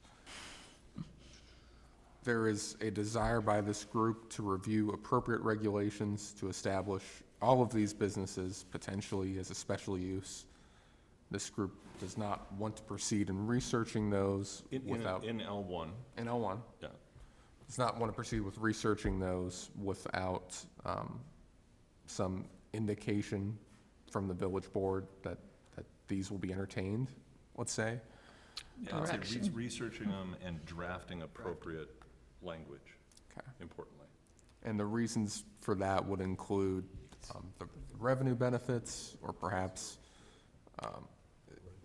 Controlling the product in our area. controlling the product in our area. I'm looking for you guys to help me fill in the Revenue blanks here. benefits, I mean, if you just count everything people have listed, the revenue benefits, Suppressing the black market. you know, the impact on the black market, which, you know, it could be helpful. And I would, go ahead. And control, I mean, And I would also add it as a service to our community. I'm sure there's plenty of people in town that would buy probably right. there. So we are providing a community service. It may not be a lot, it may be a lot, we don't know. As we said, there hasn't been a huge outcry yet against what we're discussing, but maybe it will be as it becomes more to pass. And I think you bring the regulation of retail cannabis into line with the other vice products that are sold in the village already, in particular alcohol. And tobaccos. And tobacco. Yeah. And vaping products. Okay. Sure. So 4. Do we need 4? Because there's, yeah, We need 4. because it has to be a majority. Okay, so the way this works is going to be this: when a motion is made and seconded, to dispose of this, to make your final recommendation, even though member Russell is absent, you will need a majority of 4 voting in favor. So if you have 3, the motion won't carry. We'll keep making motions until either we come up with a solution, or you can just have a simple majority, which happens to be the same here, to continue it. So what's the resolution? And again, we're a recommending body Right. in this case. We need to make a motion. Yeah. Can we hear the resolution again? What we, What we're about to move. Would somebody like to make a motion? well, you just said it, Glenn. I wasn't trying to get a motion, I was trying to get it, trying to make sure I was getting the language right for the future. So I understand the motion is to recommend that the village board establish all cannabis businesses as a special use only in the L1 light industry district, and request that the board, if it sees fit, remand that back to this If board. the board is in agreement with this, then come back to us. Would we agree at the Precisely. same time that we want to, do we need to ban it in the CBD? I think that. Well, you said the motion would be only. Only in the L1. Everything else is off. Everything The else. special, and I would put in the recommendation that be prohibited in all other zoning districts. I think that's fine. It's fine. Personally, I think that's fine. So I would like to make a motion to exactly what Glenn said. I'll second that. Any further discussion? Hearing none, I guess we should take a vote. All right, once again, the order is random. Member Burns, Aye. Member Danley, Aye. Member Miller, Aye. Member Ryder, Aye. Member Murray, Aye. Chair Peters. Nay. Motion carries. We will put this on the agenda of the next village board meeting, which is set for next Monday. That'll be September the 23rd. I should also mention the other items we discussed today will be on that agenda as well. So dogs, pedal courts, in our last agenda item for the evening as well. So, October 3rd will be, will the village board have a decision by October 3rd? It is hard to say, I think, If they don't, then we won't have that meeting. correct. For now, assume that that meeting is not called. If the Yes. board directs us to continue, we may call that meeting. We should when hold they it on our reserve. calendars, but not expect it. Yeah. Yeah. But you'll tell us one way or the other before that date. Yep, you will get a report from me when the board has made their decision, or if they discuss it on Monday and no decision is forthcoming yet, we'll share that as well.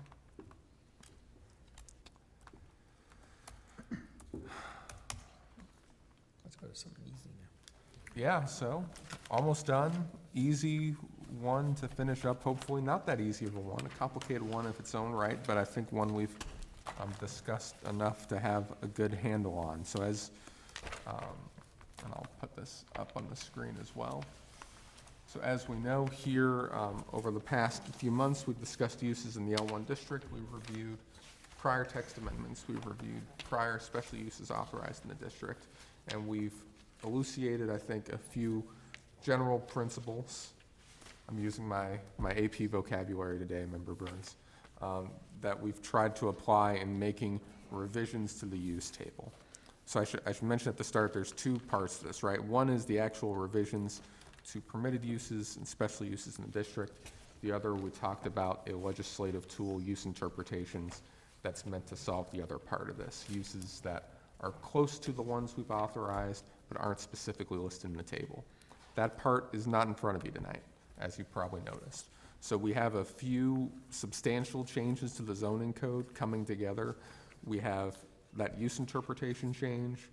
We have some site plan changes coming from the Architectural Board of Review. We have some sign code changes coming from the Architectural Board of Review. And with all this moving around, we're trying to package in some administrative changes, try to make the code easier to read, easier to understand, because we have to change a lot anyway. That's gonna take us a little bit more time to put together. That'll come to you to consider at a future meeting of the PCZBA. But we wanted to keep the momentum up. We knew that these work without those other changes. These are a step forward either way. And so we wanted to bring these back to you for recommendation tonight in anticipation, perhaps, of action by the board. So I'll bullet point these. I have one note, and then we can have discussion. So the principles: one, make the L1 district less restrictive than the central business district in virtually every case. A couple exceptions, daycares, things that wouldn't make sense in that context. Two, harmonize the special uses in L1 and L2, which is a district that's targeted in a couple other things. Three, incorporate the recommendations of the Waukegan Road Corridor Study. Four, make some conforming changes to special uses that aren't in one of those categories, but sure look a lot like them. Five is the physical fitness changes, where this group settled on in July.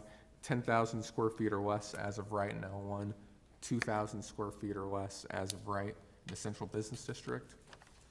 And then finally, a change that applies in every zoning district would be to change the interpretation of SIC codes, make those advisory to the building commissioner, and make those not have to be interpreted strictly,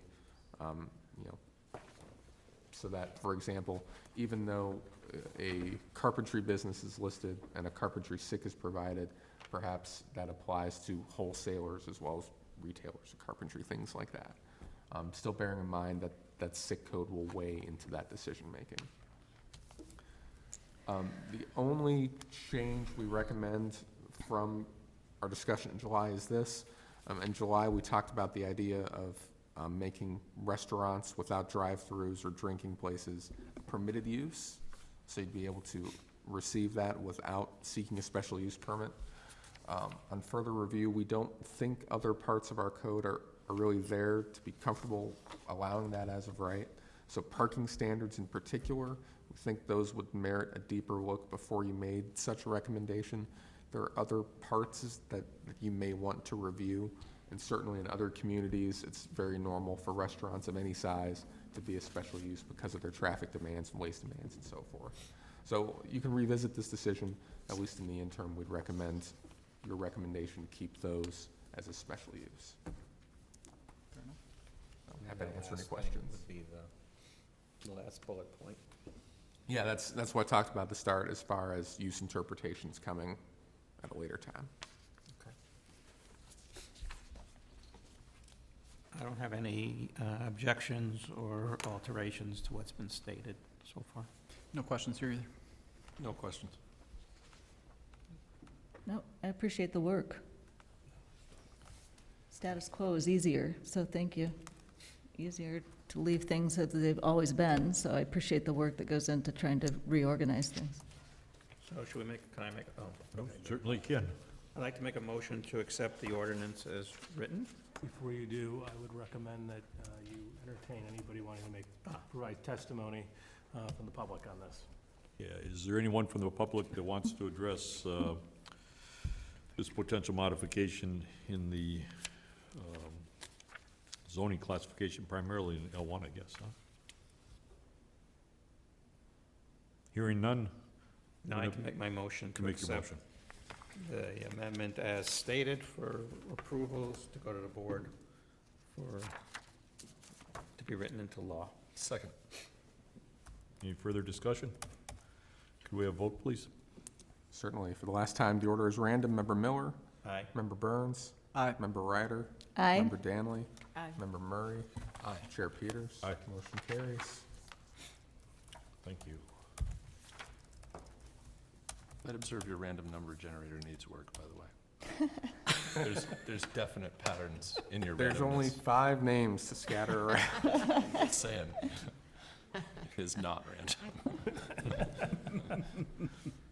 random. Staff report, agenda item number 10. Certainly. So upcoming items we discussed, nothing else on the radar as far as other applications. As usual, no word on Stonebridge, no word on Block 3, no ETA on when our friends at Jaguar will be returning with their final permits. They're working through that. Something not on the agenda that I would mention, next week, Wednesday through Friday, the American Planning Association's Illinois Conference is down in scenic Evanston, Illinois. So if you have any interest in popping in for a while, we may have resources available to help you with that. Just speak to me afterwards. There's some plan commissioner specific programming. There's some mobile workshops. You can go see fountains and talk about putting apartments over libraries. And there's very interesting things to see, learn about, do. You can also see me running around like a chicken with my head cut off. I run volunteers for this conference. I think I have like 40 college students to keep track of this year. It's gonna be great. Really excited for that. But it's gonna be fun, and perhaps you may consider joining us.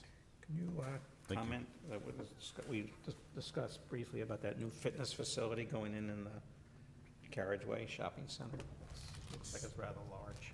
Certainly. I don't recall the exact size off the top of my head. So in Carriageway, there are quite a few tenant spaces, and this development was approved back in the 80s as a special use. And part of that approval, something we wouldn't do today, was a blanket approval to establish a few different types of business in the district from that point forward. One of those, or not in the district, excuse me, in that shopping center, in those tenant spaces. So one of those approvals that was granted at that time was for physical fitness facilities. Now, one of the sticky parts of special uses is you grant them, it's hard to amend them or just take them away arbitrarily. In this case, it doesn't really do any harm. It's consistent with your direction today. I'd have to check if it's quite at that I don't think it's 10,000 that square big. foot space, but, so that in that particular case, that business and a few other quirky ones could proceed without coming to this board. Again, that's a blanket approval issued in the 80s in a way we wouldn't necessarily do again. Do they have a thing with marijuana dispensaries in that approval? I don't think they foresaw that in 1980. I didn't foresee it 8 years ago. And just a question about the calendar moving forward. The October 3rd date was a standby date I would hold that for now. based on If it needs village to be, board action. Got it. if it needs to be called, we'll let you know. And then through the rest of the year, I think it's the third Wednesday as normal. I don't think the holidays interfere with that. Generally speaking, if there's no business that's pressing, we'll try to cancel in December. Okay. Agenda item number 11, Commissioners Report. You want me to Yeah. speak on that one thing? Thank you. Chair Peters had asked me what the village board options are on the cannabis matter once it goes to them. So they have several different options, one of which is they can take up your recommendation as is, provide guidance, and then remand it back to this body for additional consideration. They can choose to adopt a text amendment to our code as they see fit as well, whatever form that takes, if they want to do a prohibition, if they want to do a special use and then adopt the regulations that they think best without sending it back, that is their prerogative. They can also go a totally different route, make it a permitted use. They can, they can do whatever they want in terms of basically the public notice, which is broad to address recreational cannabis in our zoning code. So it is their purview to decide what course they think is best. And so you may see it back, you may not, I don't know. Yeah, thank you, Mr. Schuster. That's If- very enlightening. Can I ask a question, Mr. Schuster? Is it correct that to disregard a recommendation, the voting procedure is different than a standard? Because they'd be overruling us. No, they can choose to do that. There is no, if I understand your question, there's no supermajority requirement correct. or anything like that, except in one specific circumstance. Which is? I believe it's when this body recommends denial of a variation. Okay. One applies, Got it. no other circumstances. Yeah, there's not a triggered a supermajority, and then, and again, I also wouldn't say ignore, because I know they certainly will consider. I didn't say ignore, I said Yeah. overrule. Overrule, right, it's not, right, sorry, or, I don't know that it's overrule as much as, the terminology I would use is they consider the recommendation, and then oftentimes will take action that's not 100% consistent, and sometimes in our advice, in terms of, tweaking language here or there, so oftentimes the wording changes along the way, but it may be different than the recommendation. So. Got it. Yeah, thank you for that clarity. Agenda item number 12, adjournment. Is there a motion to adjourn? Well, before that, I didn't know we were going to 12. I just wanted to say thank you to Glenn and Ben for pulling together all this information for us, for the public, and then also the very helpful slide decks on both of your part. I thought that was excellent. Appreciate the time, effort. I think it was helpful for everybody. Absolutely, it was. Thank you very much. Pleasure served. Now we can go to 12. Motion to adjourn. Second. All in favor? Aye. Aye. Any opposed? Yeah, thank you.